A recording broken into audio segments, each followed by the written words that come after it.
Bonjour à tous. Donc, moi, je vais vous parler du canal atrioventriculaire et on en a pour 2 heures. Donc, on y va. On y va, on y va.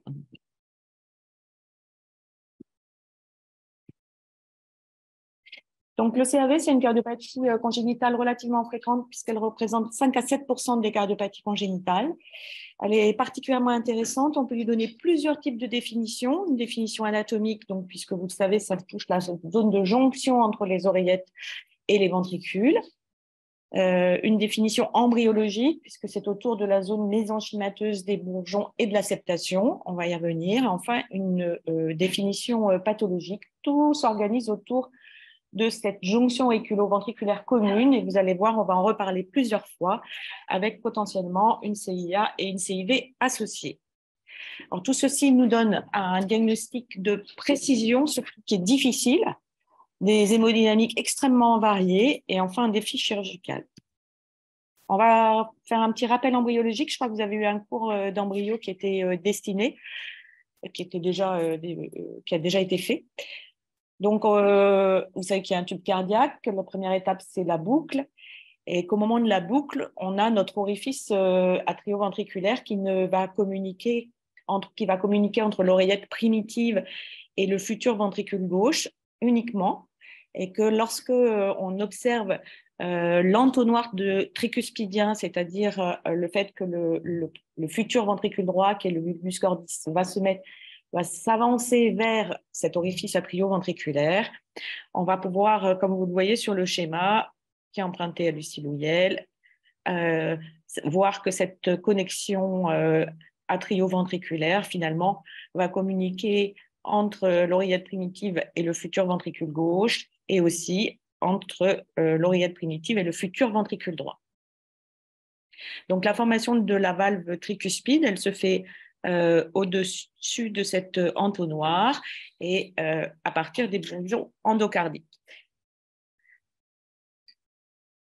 Pour la septation, on a plusieurs étapes qui sont particulièrement complexes au niveau atrial, puisque au niveau atrial, vous savez que vous avez d'abord un septum primum qui va descendre pas tout à fait jusqu'au bourgeon en laissant une petite capsule endocardique. Qu'ensuite, vous avez un septum secundum qui peut fermer l'orifice primum quand il n'y a pas de CAV et qui là va le laisser ouvert. Et qu'enfin, il y a une troisième participation qui est celle d'une épine vestibulaire qui est, elle, d'origine du second champ cardiaque et qui va rentrer, qui en principe participe à la fermeture de cet orifice. Donc, vous voyez que pour laisser en place finalement une CIA de type ostium primum, on peut avoir un déficit à la fois des deux tissus qui vont faire le septum primum et le septum secundum, un déficit de l'épine vestibulaire et enfin un déficit des bourgeons qui participent aussi à la fermeture de cette CIA. Et de la même manière, pour la formation du septum d'admission au niveau interventriculaire, on a à la fois une expansion de ces bourgeons vers ce septum et une muscularisation qui provient du septum inférieur.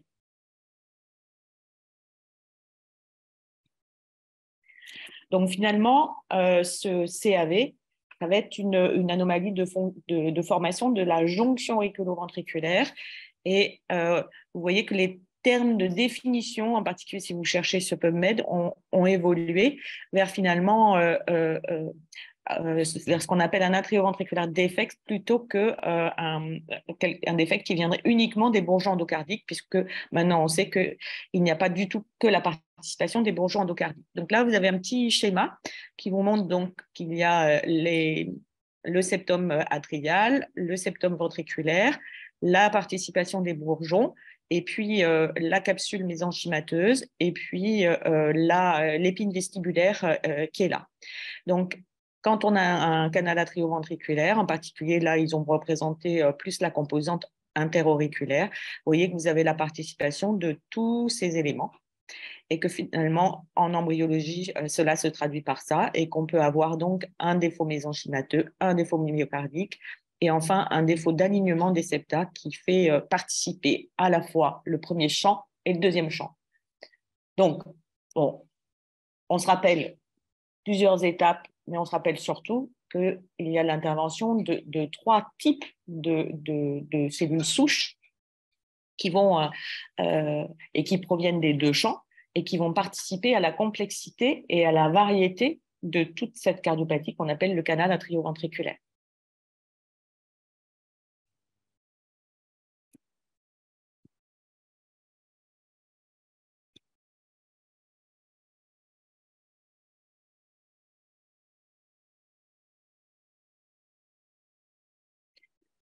Donc, on va en arriver aux différentes définitions. Alors, vous avez le schéma du haut qui représente le cœur normal. Le premier type de canal atrioventriculaire que vous connaissez, c'est le canal atrioventriculaire complet. Donc, le complet, on a un seul anneau, puisque finalement, on va le voir, on a un seul anneau dans tous les CAV. On n'a pas donc de fusion, on va le voir, des hémivalves qui composent cette jonction auriculo-ventriculaire commune, et on a une composante auriculaire et une composante ventriculaire. Ensuite, on a ce qu'on appelle le CAV partiel. Donc, on a toujours un seul anneau, on a une fusion des hémivalves au niveau ventriculaire, et ensuite, on a le composant interauriculaire qui est la CIA de type ostium primum. Ensuite, on a ce qu'on appelle les CAV intermédiaires. Et donc là, on peut avoir, on a toujours la composante interauriculaire et la composante interventriculaire, elle est devenue restrictive par des éléments de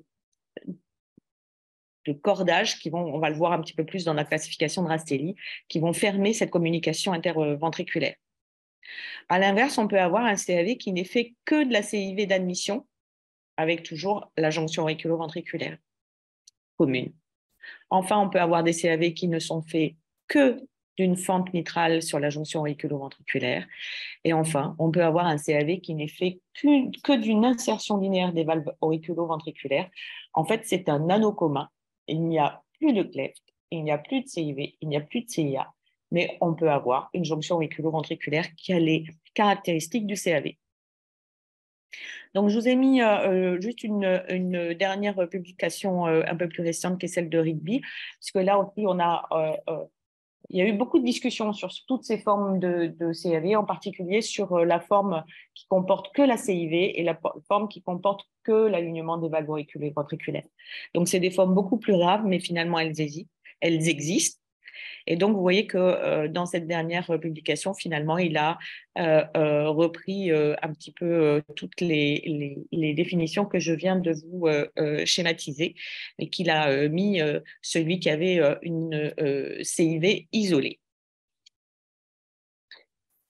et celui qui avait un canal atrioventriculaire avec à la fois un septum interatrial et un septum interventriculaire intact. Alors, on va préciser chaque élément de ce canal atrioventriculaire. Donc, le premier élément essentiel où il faut toujours revenir, c'est la jonction auriculo-ventriculaire commune. Alors, qu'est-ce que ça veut dire, cette jonction auriculo-ventriculaire? Donc, du côté gauche, vous avez un cœur normal. Dans le cœur normal, il y a une petite zone qui est extrêmement importante. C'est le décalage donc entre la valve tricuspide et la valve mitrale au contact de la valve aortique qui est encastrée. Donc, il est schématisé sur le schéma du milieu, qui est un schéma de cœur normal. Donc, vous avez la valve mitrale, la valve tricuspide et l'encadrement de cette aorte qui se traduit par cette petite zone donc, qui participe au décalage mitro-tricuspide et à la continuité, tout en gardant la continuité mitro-aortique. Donc, dans le CAV, vous voyez qu'on n'a plus un seul anneau. Et donc, cet anneau, cette jonction auriculo-ventriculaire commune, comprend une seule valve et on va voir potentiellement 1 ou 2 orifices en fonction du type de CAV. Donc, on a une désorganisation ou une autre organisation de type CAV de la jonction auriculo-ventriculaire qui est bien commune et qui ne comporte plus 2 anneaux. Donc, le deuxième élément important, c'est le fait que cette aorte, et c'est désencastré. Donc, elle n'est plus encastrée entre les deux anneaux puisqu'il n'y a plus qu'un seul anneau. Donc, on a une modification spatiale des zones d'entrée et de sortie, vous allez le voir. Donc là, c'est une autre manière de le schématiser. Donc, on va d'abord s'attacher à la pathologie valvulaire. Donc, vous voyez que cette valve auriculo-ventriculaire commune, elle est faite de 5 feuillets, 5 composantes. Donc, les plus importants, c'est l'hémivalve antérieure et l'hémivalve postérieure qui traversent cette jonction auriculo-ventriculaire commune. Du côté gauche, vous avez un feuillet mural. Vous voyez ma flèche, vous? Bon. Un feuillet mural sur lequel il y a cette anomalie des 2 piliers qui peuvent être plus ou moins rapprochés et qui contribuent à l'hypoplasie plus ou moins marquée de ce feuillet mural de la valve AV gauche. Du côté droit, on a 2 petits feuillets et les pathologies sont moins communes. Donc, vous voyez que sur les 2 hémivalves antérieures et postérieures, je vous ai dit qu'elles traversaient en pont cette jonction auriculo-ventriculaire commune et qu'on a donc une zone d'apposition entre la valve antérieure et la valve postérieure. On parle d'hémivalve. Et que du côté gauche, c'est cette zone d'apposition qui va constituer la fente mitrale et la clef. Donc là, je vous ai schématisé en fonction du degré de bridge, donc de pont de cette hémivalve, et en fonction du degré de fusion des crêtes du septum interventriculaire ou interauriculaire. Donc, vous voyez que ce premier schéma, on a une fusion à un pont, c'est un CAV partiel, avec juste la cilia, mais qu'il existe quand même une jonction auriculo-ventriculaire avec le feuillet mural, les hémivalves antérieures, postérieures et les 2 petits feuillets à droite. Et à l'inverse, ça, c'est un CAV complet, avec sans fusion donc, du tout des valves, avec un bridge important de cette valve-là, et des feuillets qui peuvent être plus ou moins importants, hypoplasiques. Une fois qu'on a défini cette jonction et cette valve auriculo-ventriculaire commune, on va pouvoir arriver à la classification de Rastelli. Bon, on est obligé de la savoir pour le CAV, donc voilà. Donc, on va commencer. Et donc, cette classification, elle est basée sur les attaches et le pont de cette hémivalve antérieure. La plus fréquente, c'est l'hémivalve antérieure qui est donc divisée en 2 avec une attache sur la crête ventriculaire. C'est le plus fréquent. On va voir des images écho et anatomiques. C'est juste, bon, il faut se souvenir que c'est le plus fréquent et souvent un des moins graves dans les CAV complets. La forme B, on a une hémivalve qui est encore divisée, mais qui n'est plus attachée sur le septum. Et enfin, la forme C, qui est encore plus rare, on a une valve antérieure, l'hémivalve, qui n'est ni divisée, ni attachée sur le septum. Donc, en fait, bien sûr qu'elle est quand même attachée, donc on dit non attachée. C'est-à-dire qu'elle va être attachée de chaque côté des 2 ventricules. Il n'y a plus d'attache centrale. Le B, il y a une attache centrale du côté droit, et le C, il y a une attache centrale sur le septum. Et donc, je trouve qu'avec ce deuxième schéma, on se rend beaucoup plus compte de ce que c'est que ces canaux. Donc, on va avoir un certain degré de pont de l'hémivalve et un certain type d'attache. Donc, l'orientation des cordages va définir le type de CAV et en fait, le nombre d'attaches et de cordages va nous entraîner à un certain niveau de chante. Donc, vous voyez que le A, l'hémivalve antérieure, elle est divisée, attachée, et de profil, on voit tous les petits cordages qui arrivent juste sur la crête. Donc, si vous gardez cette image, vous allez comprendre après, vous allez tout de suite voir sur les pièces écho et anatomiques. Donc, le B, il y a un peu moins de pont et hop, elle va du côté ventriculaire droit. Et donc là, on peut avoir différents niveaux d'attache sur le septum du côté ventriculaire droit. Et enfin, le C, ça va s'attacher sur le bord latéral du ventricule droit.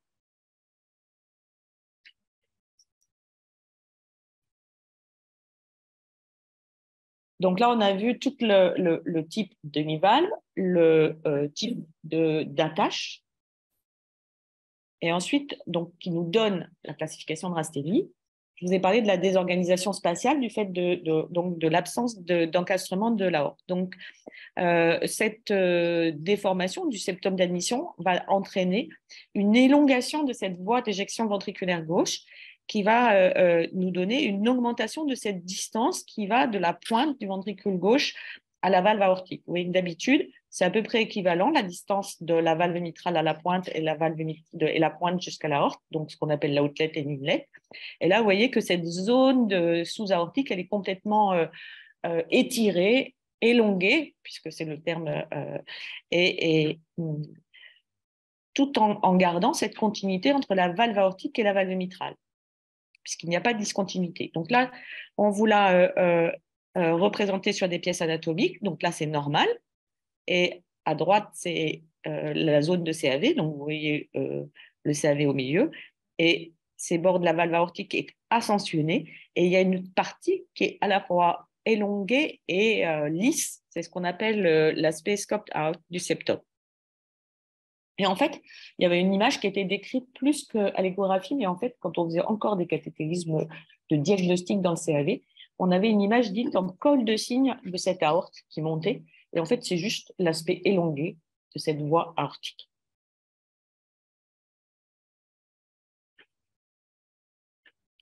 Alors, une petite précision sur les autres composants qui peuvent prêter à confusion. Donc là, je ne me suis pas étendue sur la CIA de type ostium primum qui comporte le CAV partiel, qui donne le CAV partiel, pardon, et parce qu'elle est assez simple, on le voit bien en embryologie, elle touche les valves, elle est assez différente des autres CIA. Pour ce qui est de la CIV, alors je vous ai quand même mis celle qui concerne le CAV, puisque ça a été longtemps discuté, mais finalement, on a retenu des CIV qui n'avaient aucun bord musculaire et qui étaient au contact d'une jonction auriculo-ventriculaire commune, et qu'il faut différencier, par exemple, des CIV périmembraneuses qui vont s'étendre vers la zone d'admission, mais qui ne comporteront pas de jonction AV commune, ou de CIV musculaires, c'est plutôt celle-là de la zone d'admission, qui finalement garderont une petite berge musculaire au contact des valves auriculo-ventriculaires et qui fait qu'il n'y a pas de jonction auriculo-ventriculaire commune. Mais pour s'en rendre compte, ce n'est pas toujours facile à l'échographie, c'est que vous avez toujours une petite zone de bord musculaire sur une CIV musculaire uniquement. Alors que la CIV du CAV, elle a son bord supérieur, c'est la jonction auriculo-ventriculaire commune. Il n'y a pas d'interposition de septum musculaire. Alors, il y a une autre distinction qu'il faut faire, c'est sur cette fameuse fente mitrale. Je vous rappelle, est la zone d'apposition entre la zone gauche de l'hémivalve antérieure et de l'hémivalve postérieure. Cette fente mitrale, lorsqu'elle appartient au canal atrioventriculaire, elle se dirige vers le septum. Et elle s'associe avec un feuillet mural de la valve AV gauche qui est plus ou moins hypoplasique. Il existe des pathologies dites de fente mitrale qui n'appartiennent pas au CAV. À ce moment-là, vous avez pas de jonction auriculo-ventriculaire commune, mais surtout, sur la fente elle-même, elle va se diriger vers la valve aortique et non pas vers la valve mitrale. Donc là, par exemple, c'est le schéma B, s'il y en a qui ne voient pas ma flèche ici. Donc, ça se dirige vers la valve aortique qu'on voit au fond. Alors que dans le CAV, on voit bien que ça se dirige vers le septum. Et donc, en image 3D, c'est extrêmement bien représenté.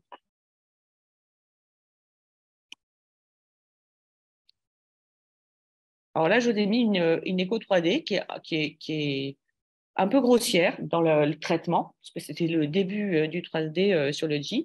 Mais c'est intéressant parce que je trouve qu'on voit quand même extrêmement bien. Donc, on se met au niveau d'une valve AV gauche, qui est bien une valve AV gauche parce qu'on est dans un CAV. Et vous voyez que le septum, on le voit très, très bien, et que notre fente, elle est là, et elle se dirige en plein vers le septum. On peut même deviner que cette valve, finalement, c'est bien une valve AV gauche parce qu'elle va traverser le septum interventriculaire.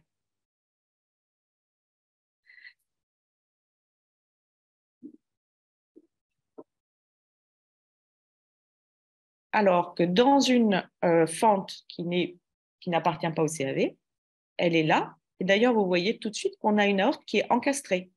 On a deux valves auriculo-ventriculaires. Ça ne ressemble plus du tout à un CAV.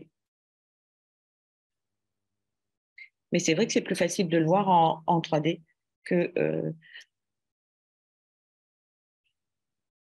en 2D. On avance dans la complicité anatomique de ce canal atrioventriculaire. Donc, on a vu tous les éléments et maintenant, on peut encore complexifier cette cardiopathie par une dominance du côté gauche ou du côté droit. Donc, on peut avoir soit une dominance gauche et une hypoplasie du côté droit, ou à l'inverse, qui est plus fréquent, une hypoplasie du côté gauche et une dominance droite. Donc là, la différence, le problème, c'est de savoir comment on va faire la différence entre un CAV déséquilibré, par exemple du côté gauche, ou un déséquilibre du côté droit, avec ce qu'on appelle un ventricule unique, avec une valve d'entrée unique et une hypoplasie caractérisée d'un des deux ventricules. Donc là, tout est dans le dosage, tout est dans l'hémodynamique, tout est dans l'anatomie, et on va le voir. Mais parfois, la différence n'est pas très facile à faire. Et on peut avoir aussi des différences qui sont difficiles à faire si on a un mal-alignement du septum interauriculaire, de la même manière, puisque ce mal-alignement peut faire partie du CAV, mais peut finalement arriver à des pathologies assez rares qui sont des oreillettes à double entrée, double sortie. Pardon. Et enfin, la dernière anomalie qu'il faut connaître, c'est le déplacement des voies de conduction. Donc, vous avez un schéma, le nœud auriculo-ventriculaire est généralement situé à cet endroit-là, et le fait d'avoir cette jonction auriculo-ventriculaire commune va le déplacer de façon un peu plus basse et un peu plus postérieure. Et vous voyez qu'il est tout près du sinus coronaire. Et donc, on a décrit la complication de bloc auriculo-ventriculaire ou de bloc de branche post-opératoire parce que le chirurgien, en fermant une des composantes ou en réparant la valve, peut abîmer cette voie de conduction. Et c'est pour ça que souvent, il ne touche pas le sinus coronaire et il laisse le sinus coronaire se drainer vers la gauche, ce qui ne donne pas de désaturation significative, puisqu'il n'y a que le sinus coronaire. Et ça lui permet d'éviter de passer trop près du nœud auriculo-ventriculaire. Donc, pour finir sur ce chapitre d'anatomie, on va revoir les différentes formes de CAV avec à chaque fois une pièce anatomique et une pièce échographique. Donc, on va se mettre en échographie, peut-être c'est ça qui vous parlera le plus, ceux qui ont déjà fait des échos. Donc, on a les oreillettes, les ventricules, la valve unique qui correspond à la jonction. Et donc, de cette valve, on va regarder où partent les cordages. Et vous voyez qu'il y a plusieurs cordages qui partent bien au niveau de la composante interventriculaire vers la crête du septum interventriculaire.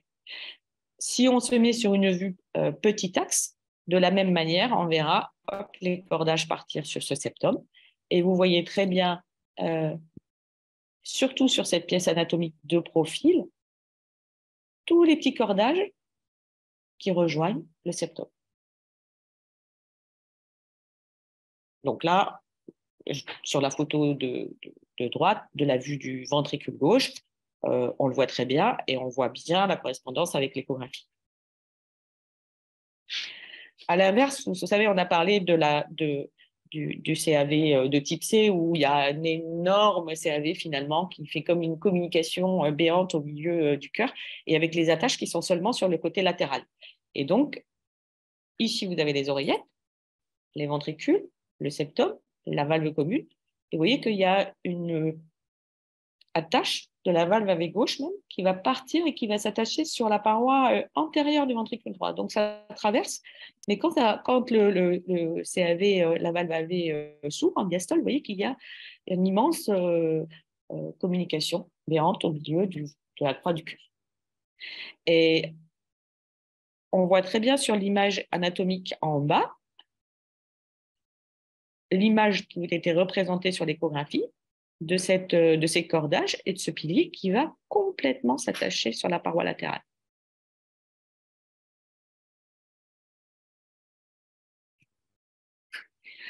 Et puis, il y a des formes intermédiaires. Donc là, par exemple, vous voyez, on va pas partir de l'écho, pardon, c'est plus facile. Donc les oreillettes, la CIA de type ostium primum, la valve AV unique, le septum. Donc là, on voit des cordages qui vont à la pointe. Mais si on regarde bien, on a des petits cordages qui vont du côté du septum, du côté du ventricule droit. Vous voyez ma flèche là. On est un peu plus du côté ventriculaire droit qu'au niveau juste de la crête. Et sur la pièce anatomique, on voit très très bien que ça ne s'arrête pas juste à la crête et ça descend un peu du côté ventriculaire droit. Ben, c'est une forme intermédiaire. Il y en a qui l'appelleront A et d'autres B. Et de la même manière, lorsque le cordage va au niveau de la pointe du septum interventriculaire, certains pourront parler d'une forme intermédiaire entre la forme B et la forme C s'ils considèrent que ça s'attache sur la paroi latérale ou antérieure du ventricule droit. Et sur la pièce anatomique, finalement, on voit que c'est plutôt une forme B, puisqu'on a des cordages sur la crête et des cordages qui vont à la pointe du ventricule droit. Tout ça, c'est pour vous essayer de se dire qu'en écho, finalement, il faut décrire. Il faut décrire la valve AV commune, essayer de trouver les cordages et aller voir où ils vont. Donc, si vous voyez des cordages qui arrivent sur la crête, on se dit bien que ça va finir probablement par donner une CIV qui est plus restrictive et qu'on est probablement devant un CAV intermédiaire. Encore faut-il suivre cette cardiopathie, suivre ce bébé et voir ce que ça devient. Si vous êtes devant une CIA, une CIV extrêmement large avec une valve qui s'ouvre sans aucune attache, vous imaginez bien qu'on a plus de chances, en suivant cet enfant, d'avoir une communication interventriculaire large, un shunt large avec hyperlévie sans aucune restriction. Donc, c'est à ça que ça sert, de comprendre exactement et de toujours essayer de transposer vos données échographiques sur une pièce anatomique pour essayer de comprendre ce qu'on voit. Sinon, ça reste juste une recette d'échographie. Et c'est dommage.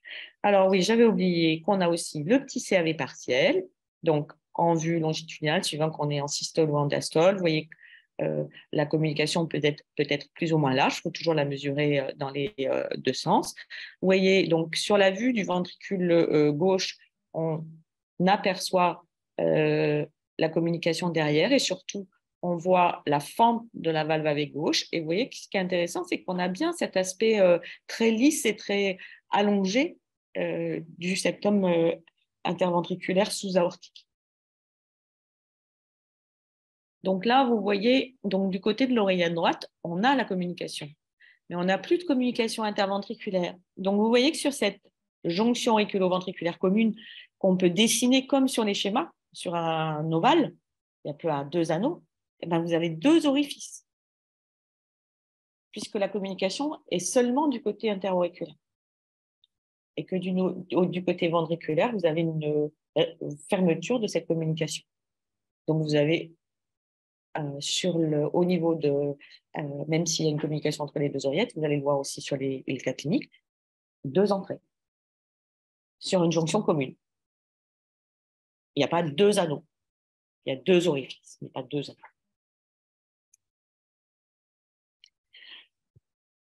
On continue sur les lésions associées.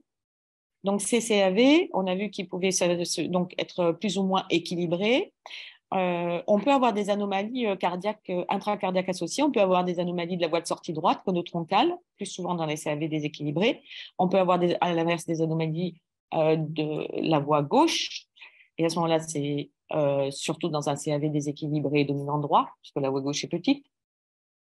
Et puis, on peut avoir d'autres anomalies associées, des CIV additionnels, une persistance de canal, voire même une transposition des gros vaisseaux, et surtout des anomalies des retours veineux systémiques et pulmonaires, en particulier dans les hétérotaxies. Puisque la troisième lésion qu'il faut connaître dans le CLV, c'est la fréquence de l'hétérotaxie, et qui est là aussi plus fréquente en cas de CAV déséquilibré. Et puis, on peut avoir des anomalies extracardiaques et on va le voir dans les causes génétiques. Donc là, c'est une répartition sur une population italienne des différentes associations génétiques qu'on voit dans le CAV. Donc, vous avez des CAV non syndromiques isolés à raison de 36%. Vous avez des désordres mendéliens à 12%. Et puis surtout, vous avez la trisomie 21, ce qu'ils appellent le Down syndrome, pour une grande participation dans les causes génétiques de ces CAV et qui est là à 45%. Donc, si on avance encore dans cette génétique, donc dans la trisomie 21, donc vous avez vu qu'il y avait qui était la plus grande cause génétique, ou qu'on trouvait le plus fréquemment dans les CAV, on peut le voir des deux côtés. À chaque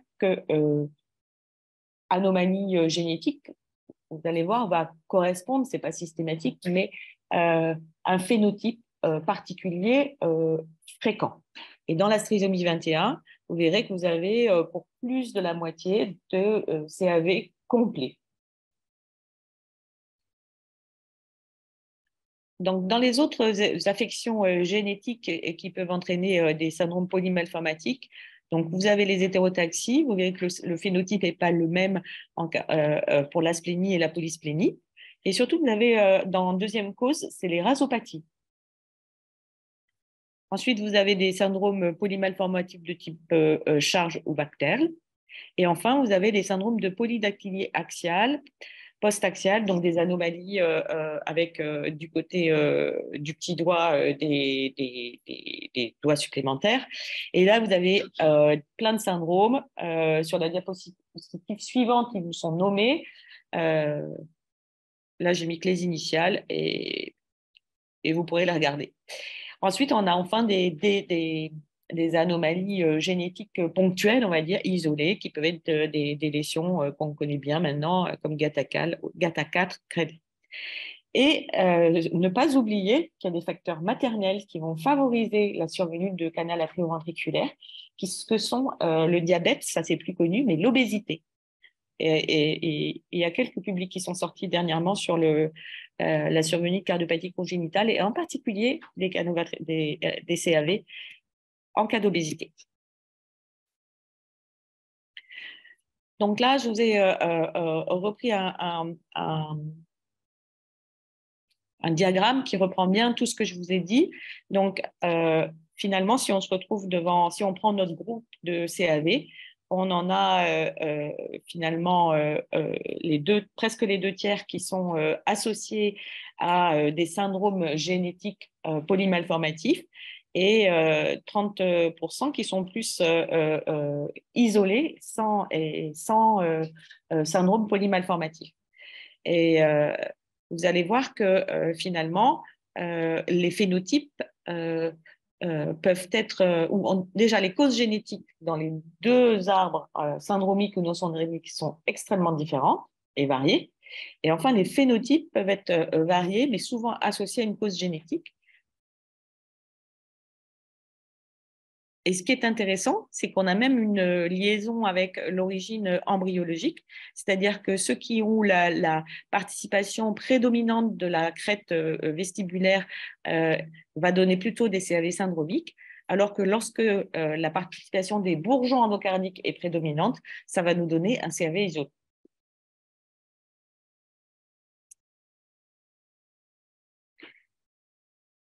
On va passer à la partie diagnostic. Est-ce que vous avez des questions sur ces définitions et cette anatomie? Oui. Dans la forme où il n'y a aucun texte de CAV, est-ce qu'il y a aussi cet aspect allongé de la. Oui, dans les rares cas, en fait, l'aspect élongué, c'est juste parce qu'il y a un seul anneau. Après, il ne faut pas se focaliser sur cette forme parce que vous allez le voir, elle est souvent très mal diagnostiquée. Et en fait, on sait maintenant sur une pièce anatomique qu'il existe un vrai CAV avec une jonction AV commune sur juste la valve AV sans fuite, sans cleft, sans CIA, sans CIA. Et c'est rarissime. niveau de CAV, avec une communication interventivulaire d'admission, une économie, finalement, on est dans quelle. C'est-à-dire dans la classification, dans le CAV partiel. Non, il ne s'appelle pas partiel. Il s'appelle CAV avec CAV d'admission uniquement. Oui. Et on ne peut pas faire de Rastelli. Le Rastelli, c'est que sur le CAV complet. Donc, pour le diagnostic, on est obligé de commencer par un diagnostic anténatal, puisque vous savez que ce diagnostic anténatal, comme vous l'a dit Arthur, heureusement, il est de plus en plus fréquent et dans les centres spécialisés, il est de plus de 85%. Donc, le diagnostic anténatal, on va commencer par le diagnostic positif et différentiel. Ensuite, on va essayer de voir quelle est la forme anatomique pour préciser notre conseil prénatal. Ensuite, on va essayer de faire une hémodynamique anténatale puisque ça participe aux critères pronostiques. Et toujours préciser le situs, ne l'oublions pas puisque l'hétérotaxie est extrêmement fréquente. Et généralement, on retient la nécessité d'un cardiotype avec même des CGH arrêt, puisque vous avez vu qu'on pouvait avoir plusieurs types de délétions. Alors, pour faire le diagnostic, donc là, je vais quand même vous montrer des petites échos, parce que le diagnostic, dans notre spécialité, passe par l'écho. Donc, en anténatal, la particularité, c'est que vous pouvez avoir un cœur vertical ou un cœur horizontal, et que ce n'est pas toujours facile de voir un canal atrioventriculaire quand le cœur est vertical, ou en tout cas de l'infirmer ou de l'affirmer. Donc, on dit que souvent, c'est plus facile de le voir en cœur horizontal, c'est-à-dire avec le septum qui est perpendiculaire à votre faisceau d'ultrasons. Mais vous allez voir, ce n'est pas toujours le cas. Donc là, on est dans un cœur vertical. La pointe du cœur est là. Les oreillettes sont là. Le dos est en arrière de l'écran. Donc, vous voyez bien qu'on a une seule valve. D'ailleurs, le point d'appel, c'est ce qu'on appelle une aile de papillon. Donc, lors du remplissage, donc en rouge, vous voyez qu'on a un remplissage commun des deux ventricules, et assez égal d'ailleurs, de chaque côté des deux ventricules, qui donne ce qu'on appelle une aile de papillon en rouge. C'est le point d'appel. Donc là, c'est un CAV complet. On a la CIA, la CIV et la valve commune, et ce remplissage qui se fait des deux oreillettes vers les deux ventricules avec une zone particulièrement commune, puisqu'il n'y a qu'une valve. À l'inverse, donc là, vous voyez que je vous ai mis le cœur horizontal. Regarde, on voit bien, vous voyez ou...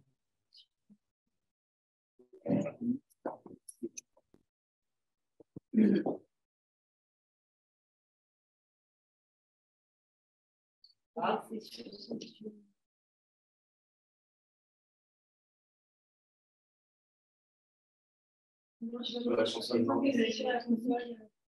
Ah.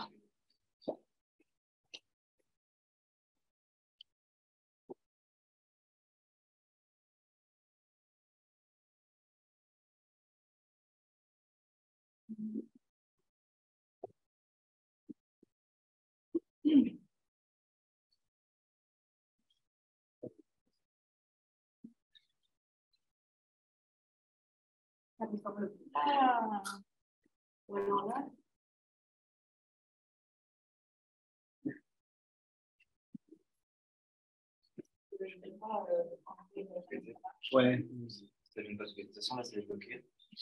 On n'aura pas accès. Là,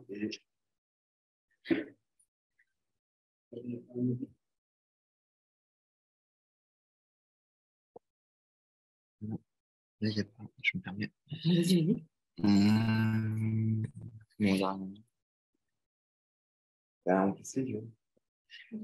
On a terminé.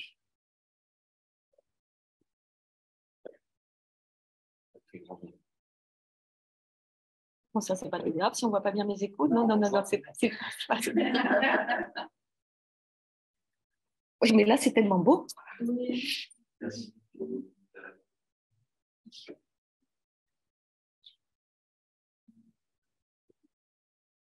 Non, mais on voit où... Bon, allez, on va dire. Oui, on voit très bien, nous, à distance. Bon, pour une fois que ceux à distance sont favorisés. Hein. Donc, le cœur là est horizontal et vous voyez que notre vaisseau d'ultrasons arrive. On a donc cette valve AV commune. La première caractéristique, c'est qu'elle est très alignée. Et vous voyez qu'au niveau interventriculaire, donc qui est sur la gauche, la pointe du cœur est à gauche, on n'a pas de défect. Mais du côté auriculaire, on a un défect qui touche notre valve AV commune. Et en couleur, ce qui est intéressant, c'est que vous voyez que finalement, on va avoir un passage qui est donc OGOD par la CIA de type ostium primum et qui va revenir de l'autre côté par la CIA de type ostium secondum. On fait un peu d'hémodynamique en même temps.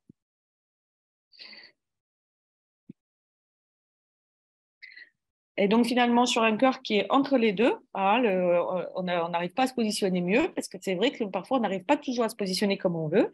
C'est le défi. On voit que avec une pointe qui est quand même un peu vers le haut, les oreillettes en bas, on voit que la composante interauriculaire est fermée. Il y a un septum primum, mais les deux valves sont bien sur le même plan. Il s'agit bien d'une jonction AV commune et on voit une CIV qui apparaît et qui est vraiment au contact des valves. Et dans la CIV, on voit déjà un petit cordage. Donc, on voit bien comment on peut louper une communication interventriculaire, qu'elle soit d'admission simple ou dans un CAV.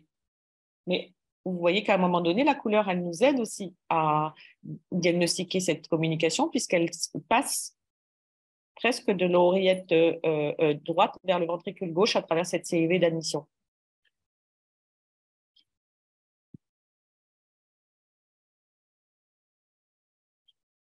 Donc, on peut quand même l'avoir avec une incidence qui est complètement différente.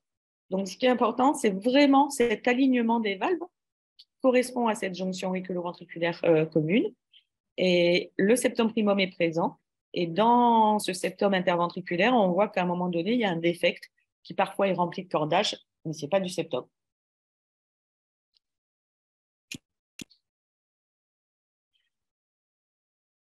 Alors, le cœur est passé de l'autre côté, la pointe est par là. On voit au niveau des oreillettes un large défect interauriculaire, une valve qui est bien commune. Vous voyez que quand on parle d'alignement, finalement, ça peut être un alignement en arcade aussi, hein. Mais il s'agit bien d'une valve auriculo-ventriculaire commune. Et là, on voit très bien que la composante ventriculaire, il y a tous ces petits cordages qui vont sur la crête et qu'on est devant un CRV intermédiaire.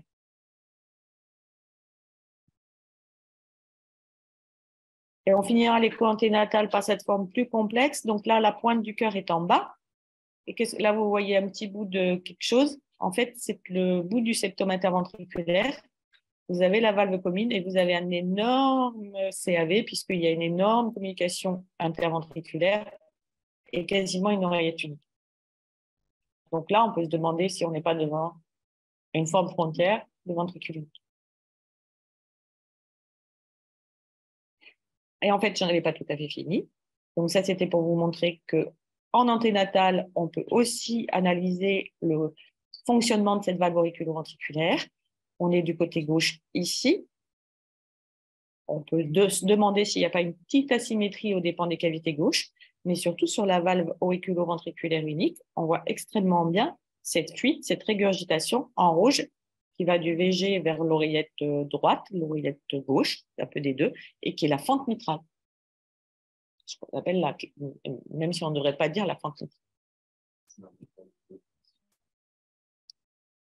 Alors, il y a oui, ça fait partie de l'évaluation du pronostic de savoir si on a une fuite et quel est le degré de cette fuite anténatale. Et sur l'évolution de cette régurgitation des valves auriculo-ventriculaires, on voit que finalement, même si ça arrive qu'elle se modifie entre l'anténatal et le postnatal, on voit sur cette étude qu'il y a finalement peu de modifications et qu'elle change rarement de degré entre un degré discret, modéré et sévère. Mais quand elle est présente au moins modérée ou sévère, le taux de mortalité est plus important et que il n'y a pas plus de fuite, ou la fuite n'est pas plus sévère lorsqu'il existe un syndrome. Ce n'est pas relié.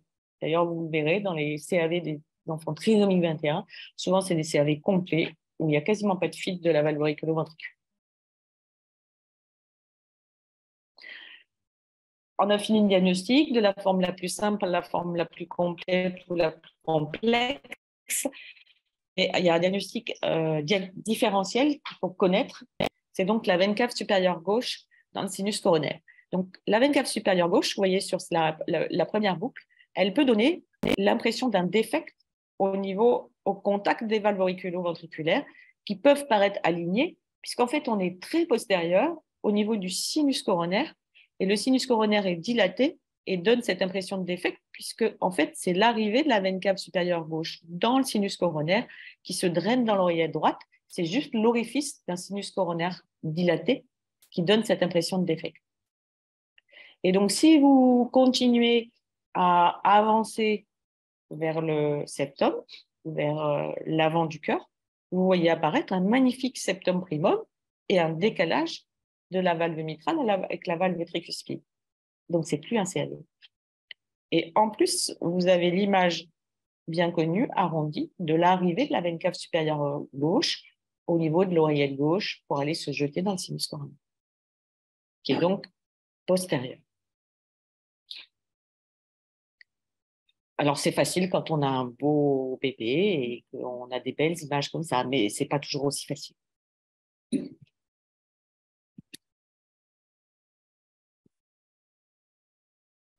Ensuite, dans le diagnostic anténatal, pour essayer on va le voir avec d'autres images, le diagnostic du déséquilibre est assez complexe. Donc, en fait, on a mis des index ou des indices assez simplifiés par rapport au diagnostic post-natal, vous le verrez, et on mesure la valve AV gauche, la valve AV droite, avec le niveau de CIV ou de septum, mais surtout on fait un équilibre entre le ratio de la valve AV droite et la valve AV gauche. Et puis après, c'est des critères hémodynamiques. Est-ce que le VG fait la pointe? Est-ce qu'il y a un obstacle gauche associé? En sachant qu'une fois que vous avez diagnostiqué un déséquilibre anténatal, celui-ci peut être évolutif. Donc, il faut le suivre. Alors, je vais vous montrer juste quelques exemples de cardiopathie, de CAV anténatal déséquilibré. Donc, là, on ne voit rien du tout parce que l'écho, elle est ancienne. Mais, enfin, chez nous, en présence, on a un petit ventricule gauche, peut-être que vous allez voir, oui, qui est là, je vous dessine. Et le gros ventricule droit qui est là. Et en fait, on n'a pas de. C'est un CAV partiel. La composante est quasiment uniquement intra-auriculaire. Donc là, le défi, ça va être de savoir quelles sont les potentialités du ventricule gauche. Est-ce que finalement, cette asymétrie qui est marquée va donner un obstacle gauche qu'on pourra traiter ou va évoluer vers un véritable finalement syndrome d'hypoplasie du cœur gauche parce que celui-ci ne sera pas recrutable. Donc celui d'avant que je vous ai dessiné parce qu'on voyait bien, je vous l'ai remis dans les cas postnataux et c'est une enfant qui a évolué vers une coarctation aortique et qui a été prise en charge en biventriculaire, alors que celui-là, vous voyez, donc je vous le dessine, le ventricule gauche, il est là, il ne fait pas la pointe, c'est vraiment comme une cavité accessoire que je vous ai montré sur les schémas anatomiques. Et cet enfant, c'est clairement de l'univentriculaire.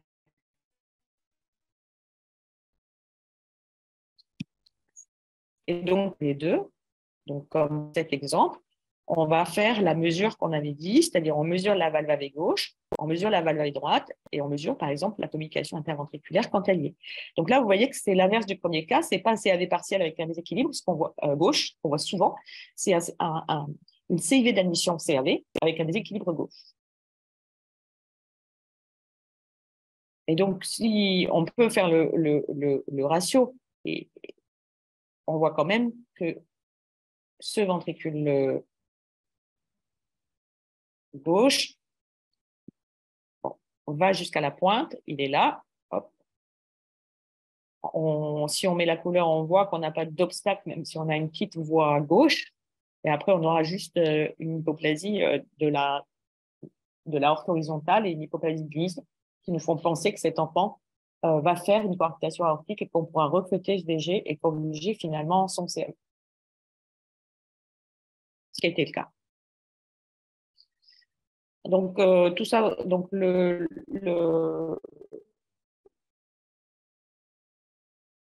pas bien. Tout ça pour vous dire que le CAV de diagnostic anténatal, c'est un CAV qui est beaucoup plus qui a un pronostic beaucoup plus péjoratif que celui qu'on va diagnostiquer en postnatal, puisque vous allez avoir compris toutes les interruptions médicales de grossesse qui tombent sur une population, vous voyez, de 141 CAV anténatal, il y en avait quand même 60 qui avaient un cardiotype anormal. Donc, ça fait beaucoup et vous imaginez bien que le taux d'interruption médicale de grossesse est assez important. Cependant, si on essaye avec une survie à 1 an qui est horrible, qui est à 68%, ce n'est pas le pronostic de survie d'un canal atrioventriculaire à la naissance, même si il a eu un diagnostic anténatal. Dans je vous ai repris tous les diagnostics anténataux qui peuvent donner soit des interruptions médicales de grossesse, soit des décès in utero parce que la valve auriculo-ventriculaire, par exemple, est très, très dysfonctionnante. Si on veut essayer de retenir les facteurs pronostiques, en tout cas, les CAV isolés sans anomalies complexes sont bien sûr de meilleurs pronostics. Les CAV hors hétérotaxie sont de meilleurs pronostics et les CAV équilibrés sont de meilleurs pronostics. Ou à l'inverse, la complexité, le déséquilibre ou l'hétérotaxie sont des facteurs de mauvais pronostics.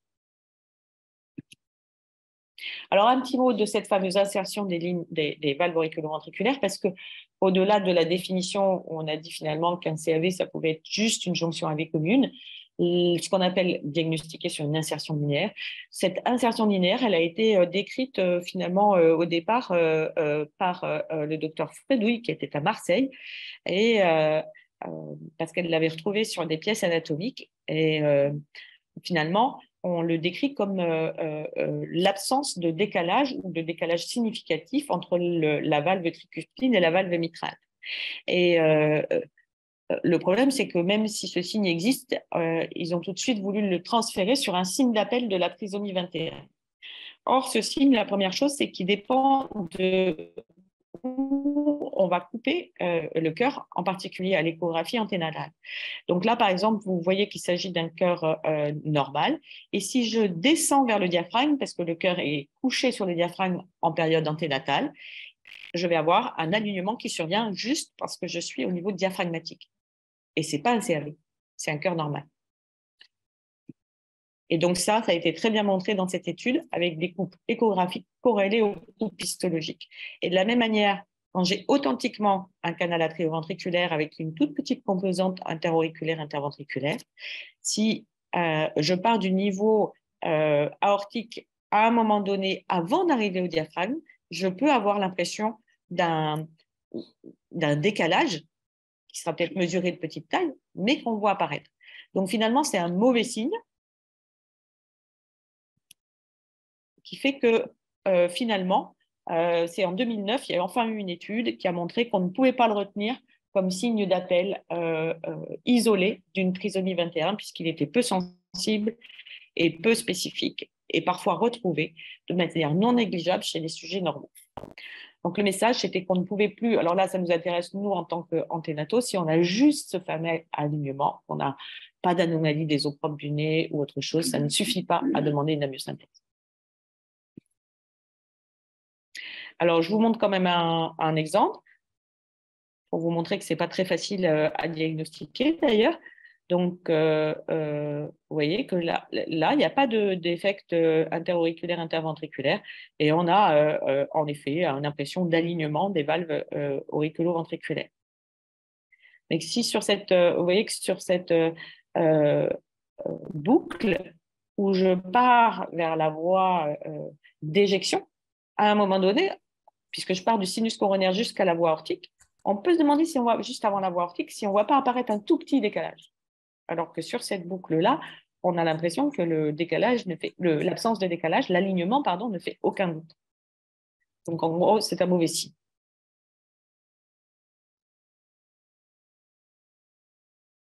On passe au diagnostic postnatal ou à la prise en charge postnatale, puisque la plupart du temps, vous avez déjà.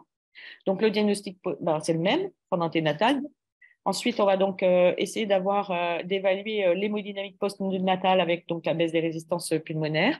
Puis, on a une étape diagnostique qui est l'étape préopératoire, où là, il va falloir s'appliquer à décrire la valve auriculo-ventriculaire, puisque c'est là qu'est le défi chirurgical.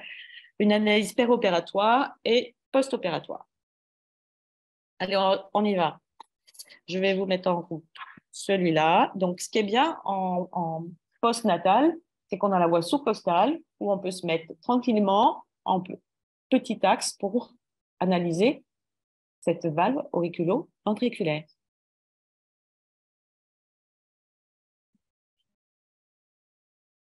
Là, vous voyez très bien. Vous êtes en train de dire que c'était parce que c'était l'anténatal qu'on ne voyait pas, alors que c'était juste les rideaux. Oui, c'est plus difficile, mais il est fait dans 85% des cas.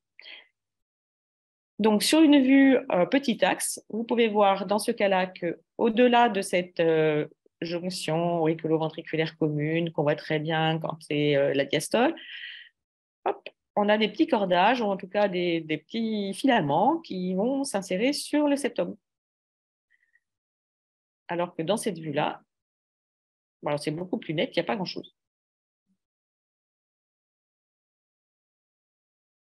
Alors, une autre manière de voir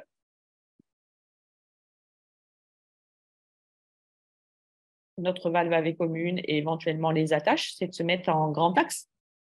Et en sous-costal, on est pas mal. Et chez l'enfant un peu plus grand, on peut se mettre en parasternal petit axe pour essayer de voir comment sont placés les piliers, leur degré de rapprochement et surtout la direction de cette fente, qui est la zone d'accolement entre l'hémivalve antérieure et l'hémivalve postérieure, qui va vers le septum.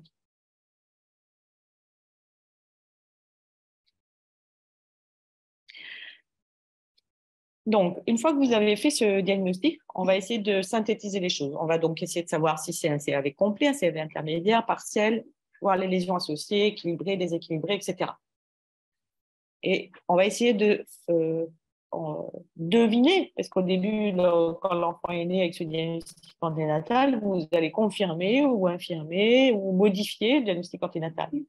Et après, vous allez suivre cet enfant et quand vous suivez cet enfant, vous allez essayer de prévenir sur le type de signe qu'il peut avoir. Donc, vous allez essayer un petit peu de deviner l'évolution de ce CAV. Et donc, il faut savoir qu'on peut avoir finalement un peu tous les tableaux cliniques. On peut avoir un tableau clinique d'insuffisance cardiaque progressive comme dans tout champ. On peut avoir un tableau beaucoup plus brutal parce que la valve AV dysfonctionne beaucoup, par exemple, de collapsus et de décompensation brutale dans le premier mois de vie. On peut avoir la survenue de cyanose, puisque le shunt peut s'inverser dans certaines situations. On peut avoir des troubles respiratoires sur le tableau d'insuffisance cardiaque, et puis on peut avoir un souffle isolé parce que le shunt est peu important. Donc, sur l'importance du shunt à l'échographie, sur la qualité du shunt et la dysfonction de la valve auriculo-ventriculaire, vous allez essayer donc de faire un diagnostic hémodynamique sur votre échographie qui sera fonction du différent niveau des shunts que je vous ai schématisés. Et donc, avec ces principaux shunts qui sont le shunt interauriculaire, le shunt interventriculaire, et puis la fuite, la pente, qui peut être du VG vers l'oreillette gauche, et puis qui peut être sur des fuites plus classiques des deux valves auriculo-ventriculaires, et puis qui peut aussi de temps en temps être du VD vers l'oreillette gauche, qui va vous donner un certain degré de cyanose, par exemple. Donc, de l'analyse de ces shunts, vous allez mesurer certaines mesures que vous connaissez à l'échographie pour analyser la surcharge volumique, le QPQS, l'hypertension pulmonaire, l'hyperdébit pulmonaire ou l'hypodébit systémique, en gros. Voilà tous les éléments que vous allez noter sur votre compte-rendu d'échographie qui va vous permettre donc de comprendre si la clinique est bien en rapport avec votre lésion retrouvée. Et finalement, on va pouvoir isoler deux grands tableaux un peu caricaturaux du CAV, et après on va voir ceux qui sont moins fréquents.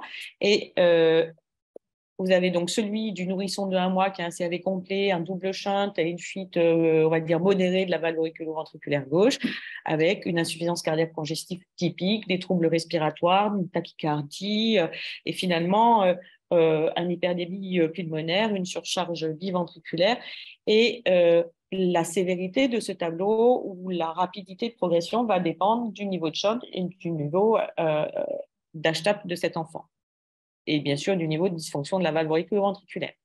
À l'inverse, on a l'enfant de 3-4 ans qui va avoir un CAV partiel, donc finalement une hémonémique de CIA, puisque là, la précocité des symptômes va dépendre aussi toujours de l'importance de la fuite de la valve auriculo-ventriculaire, qui va rajouter des signes à l'hyperdébit juste de la communication interauriculaire. Un petit mot, donc le CG, l'axe gauche, vous connaissez tous, c'est du fait de la déviation,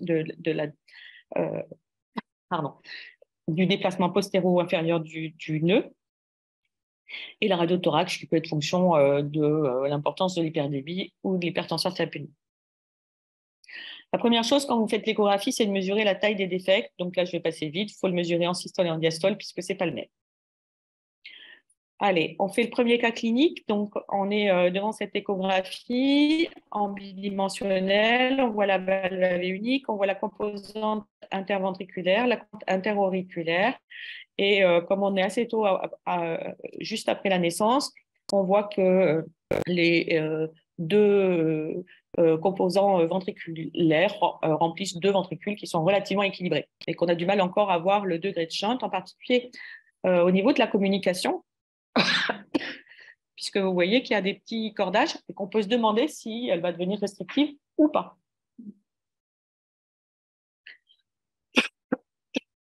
Et que puisqu'on est en période néonatale, on a du mal à évaluer le shunt en Doppler couleur, puisqu'il n'existe pas encore et qu'on n'a pas eu une évolution qui peut être retardée sur les quelques premières semaines de vie vers la baisse des résistances vasculaires pulmonaires. Donc, à chaque fois, je vous ai mis en second l'évolution de cet enfant. Donc, cet enfant, il avait une trisomie 21. En fait, il a présenté une insuffisance cardiaque, mais qui était relativement discrète, qui n'était pas du tout avec des difficultés majeures d'alimentation. Et on peut dire qu'il avait encore une hypertension artérielle pulmonaire, mais qui était probablement que l'hyperdébit, puisqu'on avait quand même quelques signes d'insuffisance cardiaque. Et il a eu une chire à 4 mois sans cathé. Alors, on y va. Sur la première écho, deuxième cas, vous voyez une valve AV unique. On a l'impression que les cordages vont plutôt quand même un petit peu du côté ventriculaire droit. On peut même se demander s'il y en a. Ce n'est pas un type C, mais ça a l'air d'être plutôt un type B avec là, on voit un cordage quand même qui est du côté du septum. Il n'y a pas seulement une attache du côté latéral. En vue petit axe, on voit qu'il y a en effet une valve AV unique, que la composante interventriculaire est large et que finalement, elle s'associe probablement avec une extension de la communication vers la zone d'éjection. On attend un shunt qui est plutôt important, voire une hypertension artérielle pulmonaire de shunt importante. Et en effet, on avait une insuffisance cardiaque qui était modérée et une chire qui a aussi été faite vers l'âge de 3-4 mois, avec un petit degré d'hypertension artérielle pulmonaire qui a persisté pendant quelques semaines en post-opératoire. Alors, première boucle, on voit toujours la valve AV unique. Et là, on voyait très bien le cordage qui est différent de tous les petits. C'est un CAV intermédiaire qui est différent de ceux où on voyait plein de petits cordages qui arrivaient sur la crête. Là, on a l'impression presque comme un anévrisme du septum membraneux, mais c'est un anévrisme du septum d'admission qui va, on l'espère, fermer cette communication. Et lorsqu'on met la couleur, on voit en effet qu'on a toutes les chances puisqu'elle est, vous voyez qu'il y a un petit flux qui est déjà restrictif qui va passer à travers cette communication. Et donc, en effet, on a eu une petite insuffisance cardiaque transitoire quelques petits signes dans les deux, trois premiers mois de vie. Et en fait, le TIV a évolué vers un caractère restrictif. On a opéré cet enfant à 4 ans. Allez, on continue. On va continuer. Maintenant, on a vu un peu au niveau en essayant d'évaluer le niveau du shunt interauriculaire ou le niveau du shunt interventriculaire. Il ne faut pas oublier qu'il y a la valve AV. Donc là, je vous ai fait des cas où il faut regarder plus la valve auriculo-ventriculaire. Donc, en effet, on voit qu'il y a une petite composante interauriculaire, que la composante interventriculaire est encore plus petite. Et on voit, qu'est-ce qu'on voit? On voit sur la valve auriculo-ventriculaire unique, la fuite du côté droit, et puis une fuite du côté gauche qui est probablement en 2 points, un qui va vers l'oreillette gauche et un petit qui traverse la CIA pour aller du côté auriculaire droit. On voit.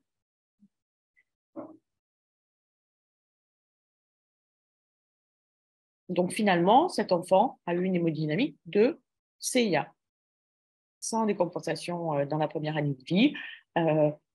La CIA n'était pas très large, mais on avait quand même un shunt surajouté par la fuite de la valve AV gauche. Et il a présenté des petits signes, mais une intervention qu'on a faite à 3 ans. Pardon? Si, avec un petit geste de fermeture. On va s'arrêter, mettre juste quelques messages sur cette clinique, sur en fait l'évaluation sur, on va dire, sur le premier mois de vie et le suivi sur ces premiers mois de vie. Lorsque vous avez un nourrisson avec un CAV complet et un shunt à travers ce CAV, il doit être en insuffisance cardiaque. Sinon, c'est qu'il se passe quelque chose. Donc, il faut aller voir pourquoi, finalement, cette hypertension artérielle pulmonaire est si importante. Est-ce que c'est juste un délai? Est-ce qu'on a loupé en gros, il faut aller mesurer ses PAP et ses résistances vasculaires pulmonaires. Et surtout, il faut chercher une autre cause. C'est-à-dire que si vous avez un nourrisson, et ça c'est ma deuxième phrase, avec un CAV où il y a juste une petite CIA de type ostium primum et qu'il est toujours en HTAP à 3 mois, ben c'est qu'il a autre chose. C'est qu'il a une fistule, un séquestre. Donc, il faut chercher autre chose. Et enfin, il faut se méfier quand même un peu plus des enfants qui ont une trisomie 21, puisqu'on a décrit des anomalies vasculaires, une maladie vasculaire chez trisomique 21 qui finalement ne fait pas évoluer ces artères pulmonaires et ces capillaires pulmonaires de la période anténatale à la période postnatale. Dans la pratique, c'est juste qu'il faut être encore un peu plus réactif chez l'enfant trisomique 21 que chez l'enfant qui n'a pas de trisomie 21. Mais ce fameux nourrisson trisomique 21 qui a une pathologie rédhibitoire de l'arbre artériel vasculaire pulmonaire, c'est quand même rare ici. Alors, je vais vous faire juste quelques cas où on voit différents types de fonctionnement de la valve AV gauche. Donc, là, peu importe, on a toujours… Alors, c'est intéressant parce que c'est souvent dans les CAV dits partiels qu'on a la plus grande dysfonction de la valve AV et le degré de fuite le plus important. Donc là, en effet, c'est une hémodynamique de CAV partielle. Et au niveau de la valve AV gauche, vous voyez qu'il y a une fuite qui est vraiment significative. Vous la voyez là, elle passe à travers… j'ai perdu ma flèche. Elle passe à travers la CIA pour aller dans l'oreillette droite qui est déjà dilatée. L'oreillette gauche est petite. On a un petit malalignement du septum interauriculaire. Et enfin, sur le remplissage, vous ne voyez pas grand-chose et surtout, vous voyez que la valve est petite en taille et que les cordages sont un peu restrictifs, on va dire, sur les 2 piliers insérés qui doivent être rapprochés sur la valve murale du côté gauche. Cet enfant a présenté une insuffisance cardiaque congestive, on l'a opéré précocement pour un CAV qui avait une hémodynamique attendue de CIA. Parce qu'en fait, tout était dans l'importance de la régurgitation et la dysfonctionnement de la valve auriculo-ventriculaire.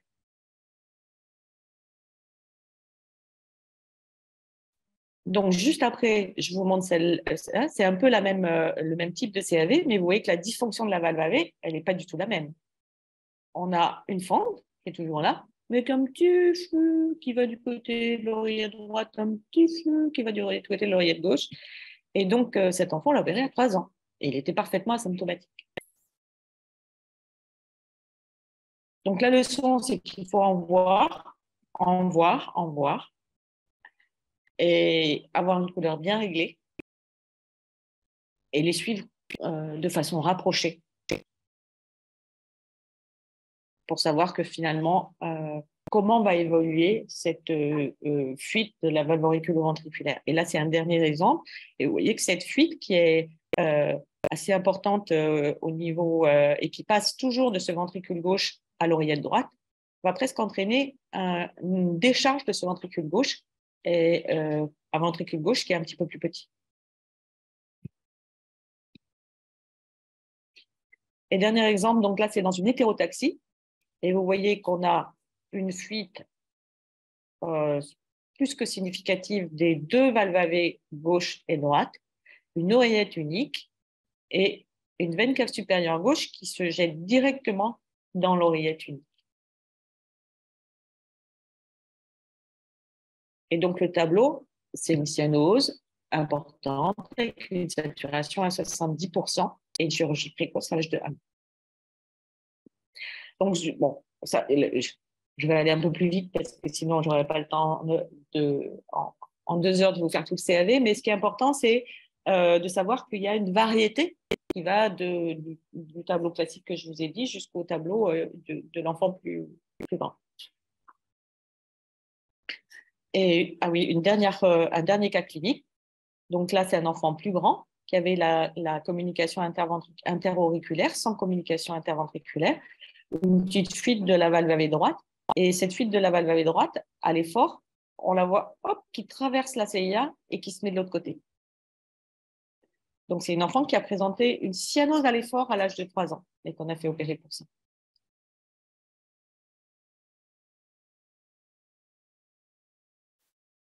Et enfin, je vous ai mis un dernier cas qui est l'insuffisance mitrale isolée qui va entraîner une insuffisance de la valve AV gauche, une surcharge ventriculaire tranquillement. Alors, pour évaluer la régurgitation, moi, je vous ai montré des échos, je vous ai montré qu'il fallait avoir une couleur bien réglée, puis qu'il fallait faire vos mesures d'oreillette gauche, de ventricule gauche, de QPQS. Après, on peut essayer d'être plus précis. Et par exemple, certains ont décrit l'intérêt d'une échographie 3D pour analyser les composants des différents feuillets. Ensuite, là, il faut quand même que je m'arrête. Dans les CAV déséquilibrés, il y a toute une série d'index qu'il faut que vous connaissiez et qui font et qui alimentent beaucoup de publications pour essayer, parce que tout le monde a envie de trouver l'index qui marcherait le mieux pour tous ces CAV qui sont en zone grise, pour lesquels on ne sait pas si on va passer en uni ou en biventriculaire. Donc, quand c'est simple et qu'on s'aperçoit que même si le VG est petit, il fait tout son travail, il va à la pointe et que cette valve AV gauche, elle n'est pas si mal, là, ça fait doute pour personne. On n'aurait presque pas besoin de faire ces index. Mais il y a des zones frontières où c'est important. Donc, les premiers, c'est Cohen dans les années 2000 qui a présenté les premiers index, et c'était on mesure la valve gauche, on mesure la valve droite et on crée un angle qui peut être plus ou moins aigu en cas d'hypoplasie marquée du ventricule gauche. Bon, évidemment, il faut s'aider de tous les autres autres renseignements de votre échographie, à la taille, la géométrie, la taille de la CIV, le flux couleur et enfin le travail du ventricule gauche et donc analyser le flux, par exemple, jusqu'à la crosse aortique. Donc, la deuxième publique qui a fait parler d'elle, c'est celle de Mesa en 2019. Et donc là, ils ont essayé de comparer c'est des chirurgiens, après avoir opéré, ils ont pris toutes les échos et ils ont essayé de comparer tous les index qui avaient pu être retenus. Donc, vous avez le premier qui est le MAVVI, c'est le ratio entre la valve auriculo-ventriculaire gauche et la totalité de la valve. Donc, ce ratio, on peut le faire en surface et certains ont simplifié en le faisant en diamètre. Ensuite, on a l'angle dont je vous ai parlé, qui est entre le remplissage droit et le remplissage gauche. Et enfin, le dernier index qui avait été utilisé, c'est le LVI, c'est le ratio entre le remplissage couleur global et le remplissage couleur vers la valve AV gauche. Bon, finalement, c'est le MAVVI qui est le plus classique qu'il faut retenir. Et ils avaient une zone frontière entre 0,3 et 0,4. Finalement, le 0,29, on était en uni. Entre 0,29 et 0,39, on était entre les deux. Et au-delà, on était plutôt en bi. Alors évidemment, il y en a d'autres qui ont essayé d'autres index. Et donc, celui-là, je vous l'ai mis parce que ce qui est intéressant, c'est qu'il mesure en effet l'ouverture de la valve, il compare l'ouverture de la valve droite et de la valve gauche à l'ouverture globale, mais ils mettent en rapport avec l'importance de la communication interventriculaire. Et c'est vrai que si vous regardez tous ces triangles qui sont des possibilités de différentes combinaisons, vous allez voir que le remplissage du côté gauche ne va pas être le même en fait. Et c'est un peu plus compliqué, mais ça pourrait correspondre au flux couleur que vous allez voir à travers la valve AV gauche. C'est-à-dire que plus la CIV est petite, plus finalement la valve AV gauche va mal remplir le ventricule gauche. Et donc là, ils ont pris une population de CAV déséquilibrée. Et donc là aussi, pardon. Et donc là, ils voient que là, c'est 0,19 pour dire, oui, donc c'est un petit peu plus petit que les autres, pour dire que là, en dessous de 0,2, on va dire, bon, certains c'est 0,3, d'autres c'est 0,2, on va obtenir 0,2, on part vers l'univentriculaire. Et lorsqu'on est entre 0,19 et 0,39, vous voyez que c'est un peu les mêmes unités quand même, c'est là qu'on ne sait pas vraiment où est-ce qu'on va finir en bi et où est-ce qu'on va finir en uni.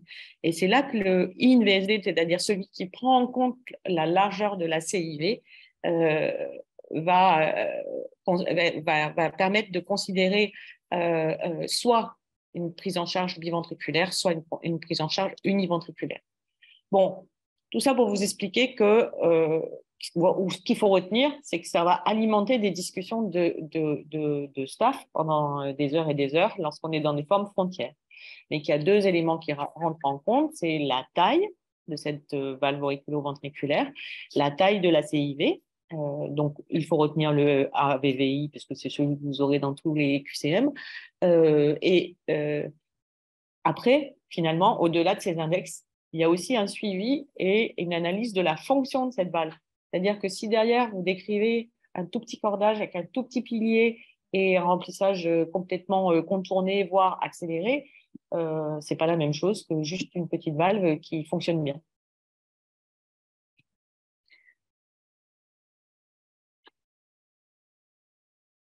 Alors, je vous en montre certains exemples. Donc là, vous voyez que le ventricule gauche, il était petit, mais qui participait à la pointe. On avait une valve aortique de petite taille, mais sans aliasing. Donc, on n'avait pas vraiment de RAO. Et finalement, cet enfant a fait une coarctation aortique néonatale, a été opéré de sa coarctation et l'intervention de sa coarctation a permis une croissance de son côté gauche qui finalement n'était pas du tout de l'univentriculaire. Et que là, sur le biventriculaire, on n'avait pas beaucoup de doutes. Et donc, c'est le troisième cas anténatal que vous aviez. Si vous regardez le cours après, vous verrez que les cas sont continus. Donc, pour vous montrer voilà, le type, comment on voit le déséquilibre et ce qu'il faut analyser sur la petit axe, par exemple, sous-costal, c'est la valve murale et le caractère rapproché des piliers que vous voyez. Donc là, on a même du mal à identifier les deux piliers qu'on voit en fin de boucle avec un pilier prédominant ici et une toute petite composante de la valve gauche murale.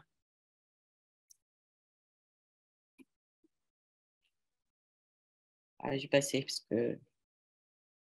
Donc, je vous montre juste ce qui est plus rare, mais un CAV dominant gauche, avec en fait un petit ventricule droit qui avait du mal à faire la pointe. On est souvent moins embêté, hein. Vous verrez beaucoup moins de publis. Le ventricule droit travaille beaucoup moins, il travaille à basse pression, et cet enfant, on a pu corriger à 2 ventricules. Il faut vraiment un tout petit ventricule droit pour ne pas y arriver. Alors, on arrive à la chirurgie. La chirurgie, donc on a suivi notre cardiopathie, on l'a bien décrite. Le CAV, là encore, il y a des intermédiaires. C'est jamais tout blanc ou tout noir dans le CAV. Donc, enfin, de temps en temps. Le CAV complet en insuffisance cardiaque qui décompense, on va l'opérer entre 3 et 6 mois. Et vous allez voir qu'après, il y a d'autres facteurs qui rentrent en. À l'opposé, le CAV partiel, sans dysfonction importante de la valve AV gauche, on peut l'opérer vers 3-4 ans. Mais entre 6 mois et 3 ans, il y a plein de CAV intermédiaires qu'on va opérer. C'est-à-dire celui qui a eu la restriction de sa CIV, mais pas complètement, et puis finalement, avec une dysfonction de une fuite de la valve AV gauche importante, on va peut-être l'opérer plus tôt. Et à l'inverse, le CAV partiel qui a une fuite non négligeable aussi de la valve AV gauche, vous allez voir qu'il y a des discussions sur le timing optimal de cette chirurgie, puisque si on laisse évoluer même s'il n'y a pas beaucoup de shunt, le fait même de laisser évoluer cette fuite sur la valve AV va rajouter de la lésion dystrophique à la fente. Et le chirurgien nous dit maintenant qu'il faut opérer plutôt vers 2 ans que vers 4 ans pour éviter les lésions dystrophiques surajoutées. Sur le CAV complet, il y a 3 techniques, celle du patch unique, du double patch et celle du patch modifié. Elles ont eu toute leur heure de gloire et à peu près les mêmes résultats. Même si la dernière technique du patch modifié, on va voir, lorsqu'elle s'adresse à des CAV avec petite CIV, a été développée par les Australiens et aurait peut-être de meilleurs résultats. Donc, la technique du patch, c'est la technique classique, c'est la technique dite de Rastelli, et elle consiste à mettre un patch au niveau interauriculaire, à mettre un patch de tissu de Gore-Tex et au niveau interventriculaire de péricarde, et de séparer la valve en deux parties. Elle marche bien. Donc, le patch modifié, c'est la technique de Nunn, donc que je vous disais, et en fait, elle attache la valve auriculo-ventriculaire à la crête ventriculaire. Donc, c'est pour ça qu'on dit qu'on peut la faire quand on n'a pas une CIV qui est trop large, parce que sinon, on ne peut pas arriver à attacher cette valve. Bon, vous voyez, ceux qui ont publié cela, évidemment, ils étaient pro-technique Nunn, donc ils ont mis un peu moins de mortalité dans le patch modifié, mais en tout cas, on est en dessous de 5%.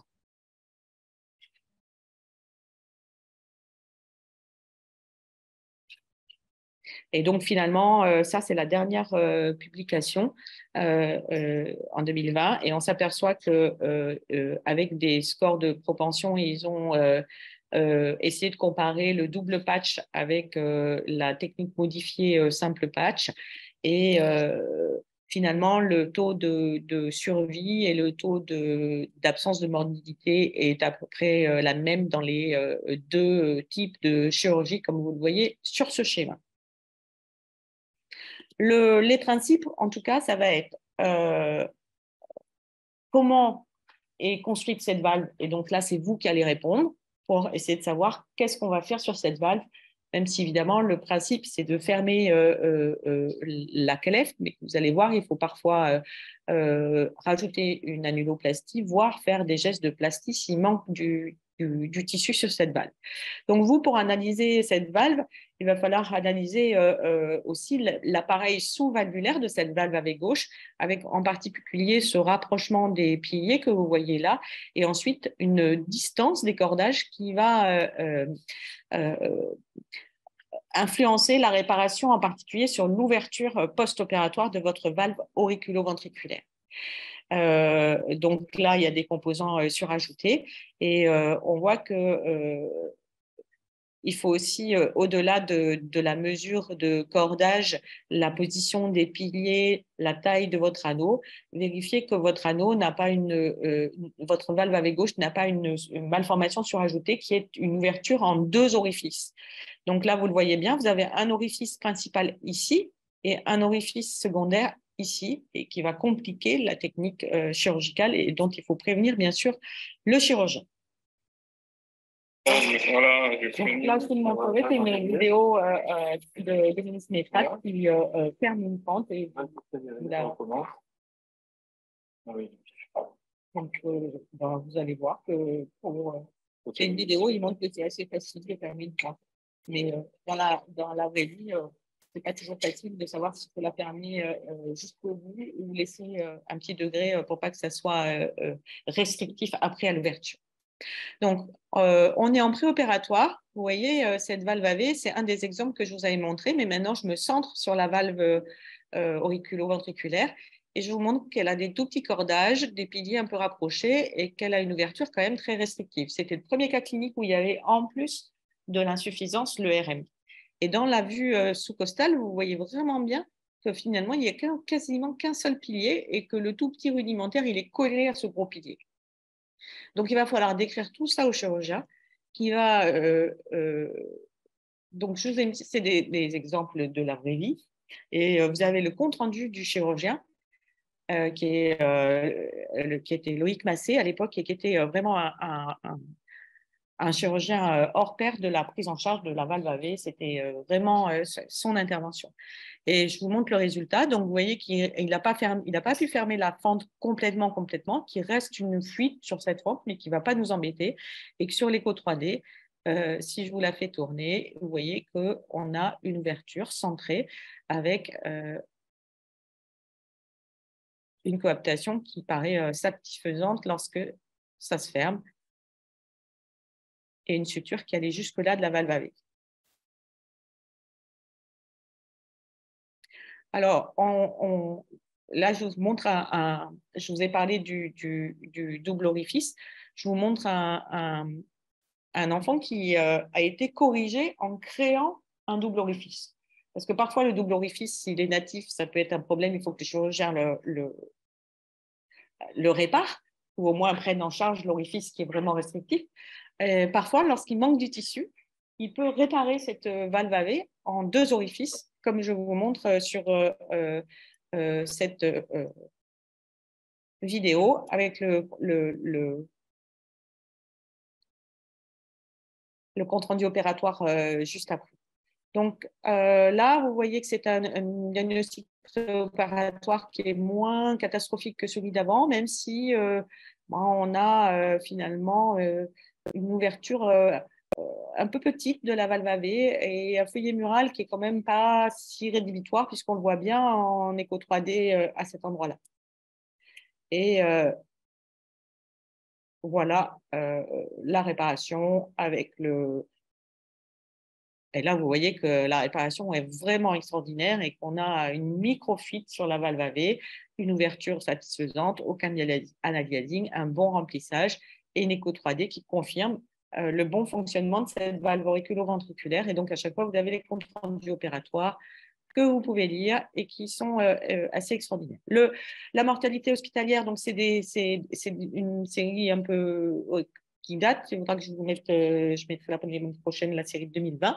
Donc, une mortalité intra-hospitalière, tout confondu, qui est quand même un peu élevée. Mais vous voyez que sur les dernières séries, c'est plutôt de moins de 5%. Une survie à long terme qui est bonne, qui est supérieure à 90% à 5 ans, on va dire. Et des facteurs de risque qu'on va revoir, qui est un petit peu… Bon, le principal, c'est en fait aussi l'ère chirurgicale, c'est-à-dire que quand les grands centres chirurgicaux font des reprises sur 30 ans, à chaque fois, écoutez, les 10 dernières années sont bien meilleures que les 10 premières. Ça, c'est humain. Et après, on va revoir sur le jeune âge, c'est assez discuté. Donc, le taux de réintervention, le premier facteur qui rentre en compte, c'est bien sûr la dysfonction et la dysplasie de la valve auriculo-ventriculaire gauche. Les facteurs de risque de décès, c'est l'âge inférieur à 3 mois, on va y revenir, le CAV complexe et la valve AV gauche. À noter que là, je vous ai mis la trisomie 21 n'entraîne pas de surmortalité, parce que finalement, souvent, ce sont des CAV assez simples à opérer, qu'on opère précocement à 3 mois, mais qui ont peu de dysplasie de la valve AV gauche. Donc, le CAV partiel, donc là, je vous ai mis une diapo pour vous expliquer ce que je vous ai dit au départ, c'est qu'on retient un âge qui est de plus en plus précoce, même inférieur à l'âge de 3 ans, pour éviter la dysplasie surajoutée de la valve auriculo-ventriculaire, mais que les indications chez le nourrisson sont quand même, restent plus à risque de réintervention, comme vous le voyez sur ce schéma. Un petit mot de la prise en charge du CAV avec CIV isolé. C'est souvent associé à un malalignement du septum interauriculaire et avec une dysfonction de la valve auriculo-ventriculaire qui rend le taux de réintervention un peu plus fréquent que dans les CAV complets classiques. Et ça vous est schématisé dans cette étude récente. Et vous voyez que ce malalignement du septum interauriculaire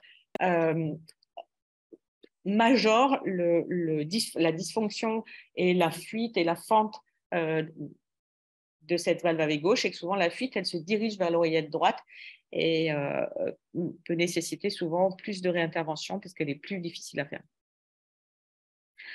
Alors, un petit mot de la particularité du CAV avec coarctation, puisque dans les CAV déséquilibrés gauche, c'est quand même quelque chose d'assez fréquent. Alors là, il y a des modes. Donc, la dernière mode entre 2010 et 2020, c'était de faire en 2 temps, parce qu'il y avait une grande étude qui avait montré que le taux de réintervention et de mortalité était plus important en 1 temps. Je pense que ça va changer dans les années 2020-2025, comme avant.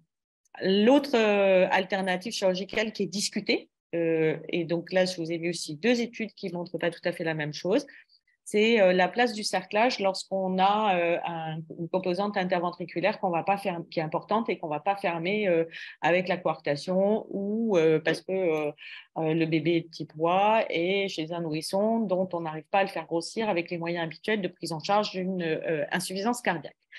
Donc, le cerclage qui a été longtemps controversé. Pourquoi? Parce que si vous mettez un obstacle sur la voie pulmonaire avec une petite voie gauche sur une valve AV qui fuit, ça va, on a toujours dit que ça allait abîmer un peu plus cette valve auriculo-ventriculaire et finalement pas modifier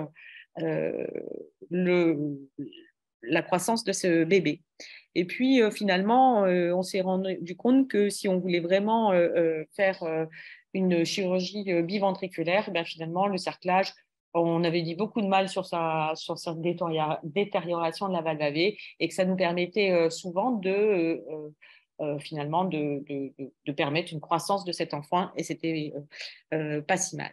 Donc ça, c'est l'étude de 2019 qui met en avant la pratique du cerclage comme un pont vers une réparation biventriculaire qu'on ne pourrait pas effectuer à un âge rapproché. Et je vous ai mis celle que j'ai trouvée la semaine dernière, qui sur un CAV complet en insuffisance cardiaque sévère, c'est une étude australienne, où FTT, c'est failure to thrive, donc qui n'arrive pas à grossir, va proposer, même lorsqu'il y a un poids inférieur à 3,5 kg, une chirurgie complète. Donc, en fait, ils vont le proposer en fonction de cette valve auriculo-ventriculaire. Et si on a donc une valve auriculo-ventriculaire à bas risque, et vous voyez que ce qui va constituer le risque d'une valve auriculo-ventriculaire, c'est le pilier simple et la taille et l'aspect du pilier latéral, pardon, du feuillet latéral mural et le degré de fuite. Ils vont proposer une réparation complète qui, finalement, n'apparaît pas plus risquée en termes de mortalité et de morbidité, c'est-à-dire de réintervention, entre 2,5 kg et 3,5 kg par rapport à un âge plus avancé. Et puis, ce qui est intéressant, c'est que lorsqu'ils ont des risques et qu'ils ont une fuite significative, eh ben, ils vont quand même proposer cette chirurgie de réparation parce que c'est là que le cerclage va abîmer d'autant plus la valve si elle fuit déjà. Et ils vont réserver le cerclage au haut risque sans fuite. Donc, en fait, à l'équivalent d'ARM sur la valve AV gauche. Et ça, c'est assez une révolution parce qu'il y a plusieurs études qui sortent dans les années 2020 sur le petit poids et la chirurgie néonatale qui mettent en avant le fait que le petit poids complexifie la chirurgie. Donc, dans le CAV, c'est une des rares où j'ai eu que finalement, le petit poids n'était plus un facteur de risque. Après, il faut relativiser, hein, c'est ce qui sort dans la littérature. Il faut faire avec ce que sait faire votre centre chirurgical et votre chirurgien spécialisé dans le CAV. Un mot des CAV de l'adulte. Donc, il s'agit de CAV partiels qu'on a laissé évoluer parce que le QPQS était inférieur à 1,5, que la valve était peu fuyante. Et puis, il se trouve parfois que l'évolution fait que jeune adulte ou adulte un peu plus vieux, finalement, le shunt atrial devient significatif, que le QPQS est au-dessus de 1,5 et qu'on a une surcharge volumique du VD et surtout que cette surcharge va être à l'origine de problèmes rythmiques. Donc, je vous montre l'exemple d'un adulte qui a décompensé assez tardivement donc d'un CAV partiel avec fuite modérée de la valve AV gauche, en fait sur un trouble du rythme et possiblement une endocardite associée. Donc, vous voyez que la fuite est devenue beaucoup plus significative, qu'on a une surcharge volumétrique des cavités gauche et des cavités droites. Et donc, on lui a proposé une intervention chirurgicale qui au début devait être une plastique. Finalement, il a eu un remplacement valvulaire par une prothèse cinchée. Un petit mot des complications les plus fréquentes. Alors, j'ai commencé par les moins fréquentes pour après vous détailler les deux plus fréquentes. En moins fréquentes, on a BAV arythmie jusqu'à 4% plus fréquent en hétérotaxie. L'hypertension artérielle pulmonaire plus fréquente en T21, on a vu chercher des secondaires. Et puis, les deux complications à connaître, c'est bien sûr la nécessité de réintervention sur la valve auriculo-ventriculaire gauche qui évolue mal et les obstructions gauches secondaires. Donc, sur les complications rythmiques, finalement, c'est essentiellement des troubles de conduction plus que des troubles du rythme supraventriculaire, voire ventriculaire. Sur l'obstacle de la voie gauche, les Australiens publient beaucoup sur le CAV. Ils ont dû avoir et ils ont la chance d'avoir un registre national qui permet de collecter tous leurs cas de CAV et d'intervention. Donc, ils ont toujours des très belles publications pour avoir une estimation du taux de pourcentage. Donc, c'est un peu moins de 5%. Ça peut être tardif. Et vous voyez qu'évidemment, plus on avance, plus cette récurrence est élevée. Le plus fréquent, c'est quand même la réintervention sur la valve auriculo-ventriculaire, et c'est plus souvent sur une fuite de cette valve auriculo-ventriculaire que sur une sténose de cette valve auriculo-ventriculaire. Donc là, vous voyez que la fréquence, elle est estimée à 14%. Et qu'on essaie toujours de proposer plutôt une plastique qu'un remplacement valvulaire, surtout chez l'enfant. Cette plastique est souvent faisable, 2/3 des cas, et qu'on peut avoir une nouvelle réintervention dans un pourcentage non négligeable de cas et que ce n'est pas à prendre donc à la légère. Les facteurs de risque ont été diversement et de façon variable appréciée. Évidemment, si on n'a pas pu fermer la fente, c'est un facteur de risque de réintervention sur cette valve. Les anomalies intracardiaques associées, les déséquilibres, les anomalies de la chambre de chasse sont un facteur de risque. Et ensuite, bien sûr, la dysplasie de cette valve auriculo-ventriculaire est un facteur de risque. Là, on enfonce un peu des portes ouvertes. Ce qui est intéressant, c'est dans cet article, il montre qu'on peut passer d'une classe à l'autre sur l'aspect, la dysplasie ou le dysfonctionnement de cette valve auriculo-ventriculaire. Donc, ils ont pris toute une population. Donc, ils avaient, vous voyez, une population avec une majorité de valves auriculo-ventriculaires sympathiques avant l'intervention et qu'en préopérative, ils en avaient une petite proportion qui était à dysfonction sévère, qui sont essentiellement de la fuite. Et vous voyez que dans les intermédiaires, elles peuvent passer soit vers les... et donc, pardon, on a une post-opératoire précoce, où là, on a déjà un peu moins de modéré et un peu plus de modéré à sévère. Mais vous voyez que ce qui est intéressant, c'est dans le post-opératoire tardif, on peut avoir un changement d'évolution. On peut évoluer plutôt mieux que ce qu'on avait cru en post-opératoire immédiat. C'est ça que ça veut dire. C'est-à-dire qu'il faut, devant une fuite qui paraît relativement sévère en post-opératoire immédiat, il ne faut pas dire « Ah, le chirurgien s'est planté, il va falloir la réopérer obligatoirement dans 6 mois ». Il faut savoir attendre un peu parce que vous voyez qu'il y a une certaine proportion qui vont passer dans les discrètes. Et à l'inverse, si on en a une modérée à discrète, il faut quand même la suivre parce qu'avec le temps, elle peut passer en sévère. C'est juste ça, ça veut dire. Et ensuite, ils mettent comment faire des nouveaux index sur le feuillet mural et le rapprochement des piliers pour voir, et la distance de la fente pour voir en préopératoire comment on définit une dysfonction de cette valve auriculo-ventriculaire. Alors, un exemple, figurez-vous que... Oui, donc on peut mesurer cette fuite par différents index. La PISA, ce n'est pas bon, mais on le fait quand même parce qu'on n'a pas beaucoup d'autres à part la surface de l'oreillette gauche et la surface du ventricule gauche. Il y en a qui ont décrit des magnifiques IRM pour le faire, mais tout le monde ne l'a pas.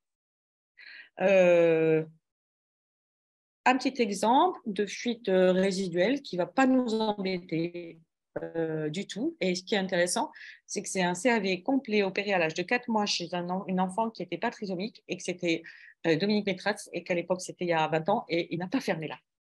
Et qu'avec ça, on a un magnifique résultat 20 ans après. Parce qu'en fait, cette fente, elle était peu importante au départ et donc il avait raison de ne pas fermer le petit texte. Alors, on peut avoir une régurgitation qui nous paraît intermédiaire. Et c'est celle-là dont je vous parlais. Et donc, finalement, c'est difficile de voir. Moi, quand je vois ça en post-opératoire, surtout que je vois la signature de Massé, qui est cet épaississement, il avait une manière de suturer les fentes qui était un peu particulière. Je me dis, ben, elle va très bien évoluer. Mais certains pourraient dire, oh là là, pas une côte assez négligeable quand même. Ben, il a très bien évolué. Donc, le double orifice, ça permet parfois aussi de ne pas créer trop de fuites. Et ben là, je vous montre un qui a mal évolué. Vous le voyez tout de suite. Donc, en fait, c'est l'enfant où je vous ai montré, c'était celle qui était en hétérotaxie, qui avait cette oreillette unique et cette veine cave supérieure gauche qui se drainait directement dans l'oreillette gauche dans les premiers cas cliniques et qui a eu 70% de statut la première année de vie. Et comme on trouvait que ça allait faire des dégâts neurodéveloppementaux, on l'a opéré relativement précocement à moins d'1 an. Et la valve était très dysplasique et la valve, on a l'impression qu'elle a lâché dans les 6 mois post-opératoires avec ce défaut de coaptation majeure qui donne une fuite majeure. On peut mettre de la PISA ou on peut mettre sans PISA. Vous voyez que ça fait la même impression.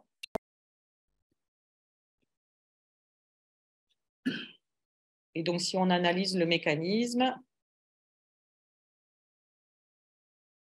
on voit finalement, oui, il y a un défaut de coaptation, mais il y a aussi une restriction des piliers, enfin, on est vraiment embêté.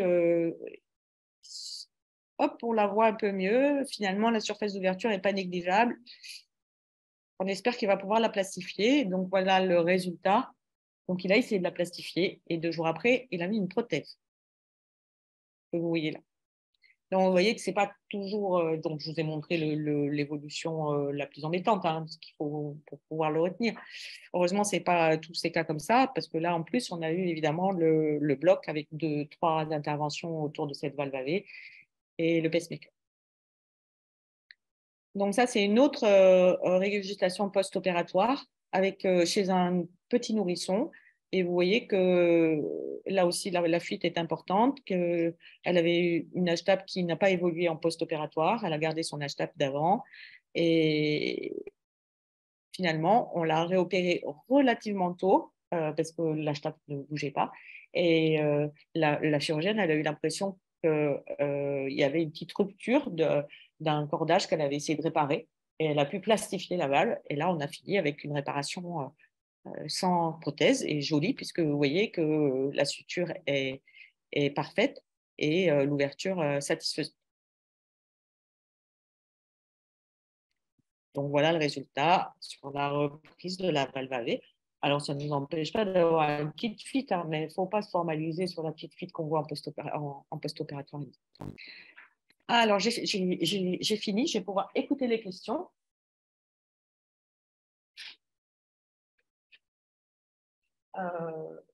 Du coup, les regarder. Donc, je pense que j'ai répondu à la question de Lilia Zouli, qui était la réparation de la valve auriculo-ventriculaire est-elle obligatoire si la fuite est minime? Donc, non, elle est le plus généralement suturée. Et là aussi, il y a des tendances et des modes qui changent un peu tous les 10 ans. Mais vous avez vu que je vous ai montré le cas d'une enfant opérée à l'âge de 4 mois où la fente n'a pas été touchée parce qu'en fait, elle était de petite taille avec une fuite extrêmement discrète des lentilles. Mais parfois, il arrive que la fuite soit très importante et qu'on se dise qu'il faut absolument fermer cette fente. Et que quand le chirurgien essaye de la fermer, il se rend compte aussi qu'il ne peut pas la fermer de façon efficace parce qu'à ce moment-là, l'orifice serait trop réduit. Le fait de fermer la fente va étirer les cordages et faire avancer le feuillet mural. Donc, si les cordages sont extrêmement petits au départ et le feuillet mural extrêmement hypoplasique, le chirurgien sait d'emblée qu'il ne pourra pas fermer la fente.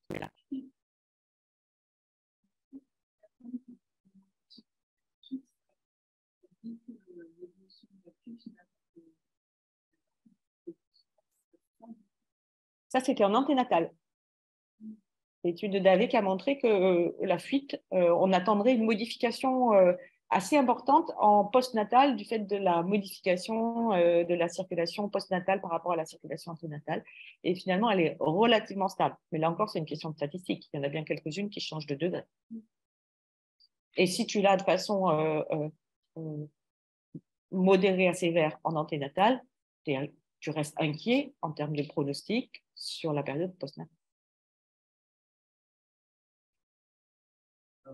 Des patients qui ont eu leur chirurgie et qui gardent par exemple une insuffisance vraiment légère au niveau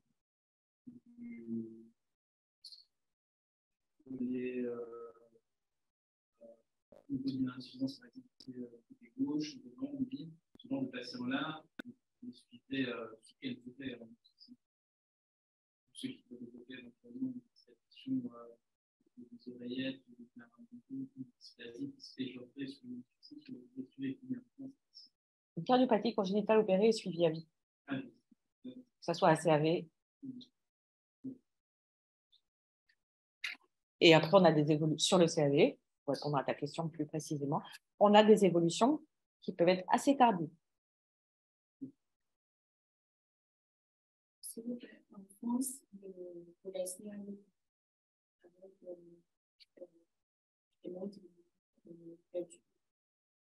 on peut opérer 3 et 6 mois. Mais en général, il faut combien d'études? Alors, une étude Oui, alors, bon, on a toujours tendance à penser qu'on est meilleur que les autres pour faire grossir un enfant en insuffisance cardiaque. Ça dépend un peu comment on fait. Ça dépend si on lui met une nutrition entérale. Ça dépend aussi voilà, de tout ça. Mais un CAV complet, c'est-à-dire avec un double shunt, interventriculaire, interauriculaire, il va rester un petit peu en hypertension artérielle du pulmonaire d'hyperdébit. Et en dehors du bébé qui a d'autres, soit des antécédents généraux de retard de croissance intra-utérine, de prématuré, ou de lésions sévères de la valve auriculo-ventriculaire, parce que ça les fait décompenser très tôt. On arrive généralement à les faire grossir et à les opérer à 3 mois, 5 kilos, ou au moins 4,5 kilos.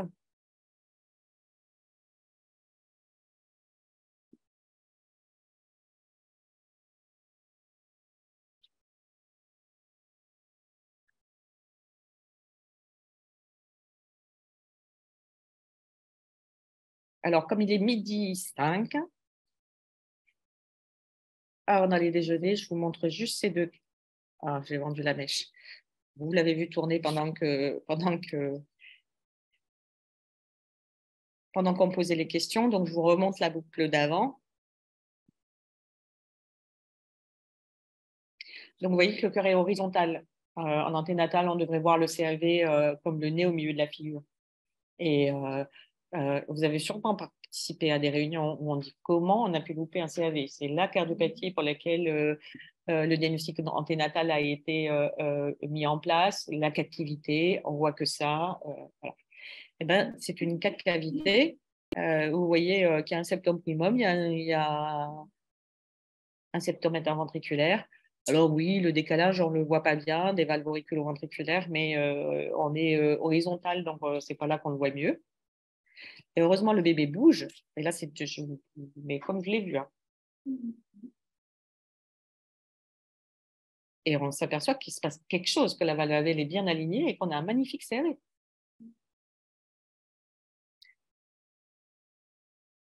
Donc ça, et après, il bouge et on fait une analyse couleur et on voit qu'en effet, CAV.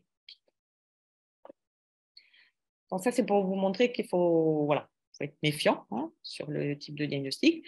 Et je vous en ai mis un autre qui est intéressant parce que c'est un CAV, je ne sais pas, je vais vous faire tourner les boucles. Donc, en période néonatale, vous voyez que c'est un CAV très déséquilibré. Le VG, alors là, lui, il a alimenté les stats. Je peux vous dire, il y en avait qui voyaient qu'il faisait la pointe, d'autres non. Et lorsqu'on a ça, on regarde en couleur ce que ça fait. Donc, finalement, la valve AV gauche, elle est de petite taille, mais le flux entérograde est là, par en aliasing. Alors, on va essayer, on va quand même regarder ce qui se passe sur d'autres incidences.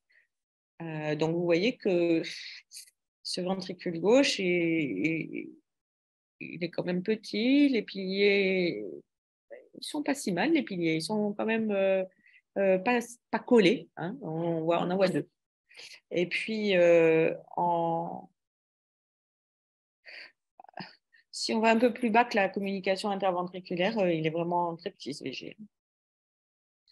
Donc, on a été très inquiets et on a espéré, alors là, on en voit mieux.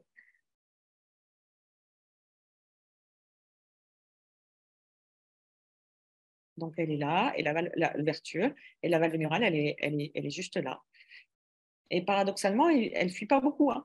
Elle est petite d'ouverture, mais il n'y a pas de fuite. Donc, devant ce tableau, on a espéré en fait que ce bébé fasse une coarctation. Parce qu'on aurait pu faire quelque chose, le lever, et il n'a pas fait de coarctation. Et là, ce n'est pas mis en insuffisance cardiaque. Donc, on s'est dit, oulala, je me rappelle que c'était un trisomique 21, je ne sais pas si je l'ai dit. On s'est dit, il va développer, ça y est, on est tombé sur le cas du trisomique 21, que ça avait déséquilibré et qui développe des résistances élevées dès le début. Et on a fini par l'envoyer au cathétérisme et il avait une HTAP d'hyperdébit, des résistances basses. Et voilà comment il a évolué. Je vous demande parce que je reviens toujours par là. Donc, le ventricule gauche s'est développé, même s'il reste un peu plus petit. La composante interventriculaire, elle est un bel anévrisme, elle s'est fermée. Et il garde une CIA, quoi.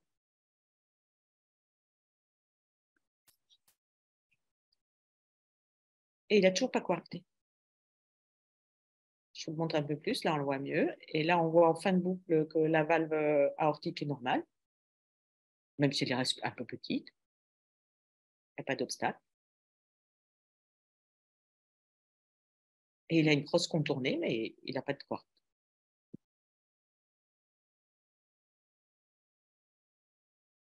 Bon, voilà, c'était pour vous détendre avant d'aller manger.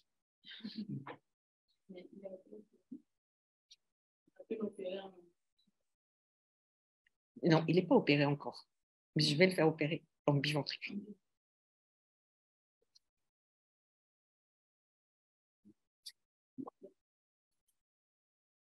Alors, j'ai une autre question, juste je vais répondre. La dysplasie de la valve auriculo-ventriculaire est-elle évolutive? Elle semble être un facteur de mauvais pronostic dans le temps.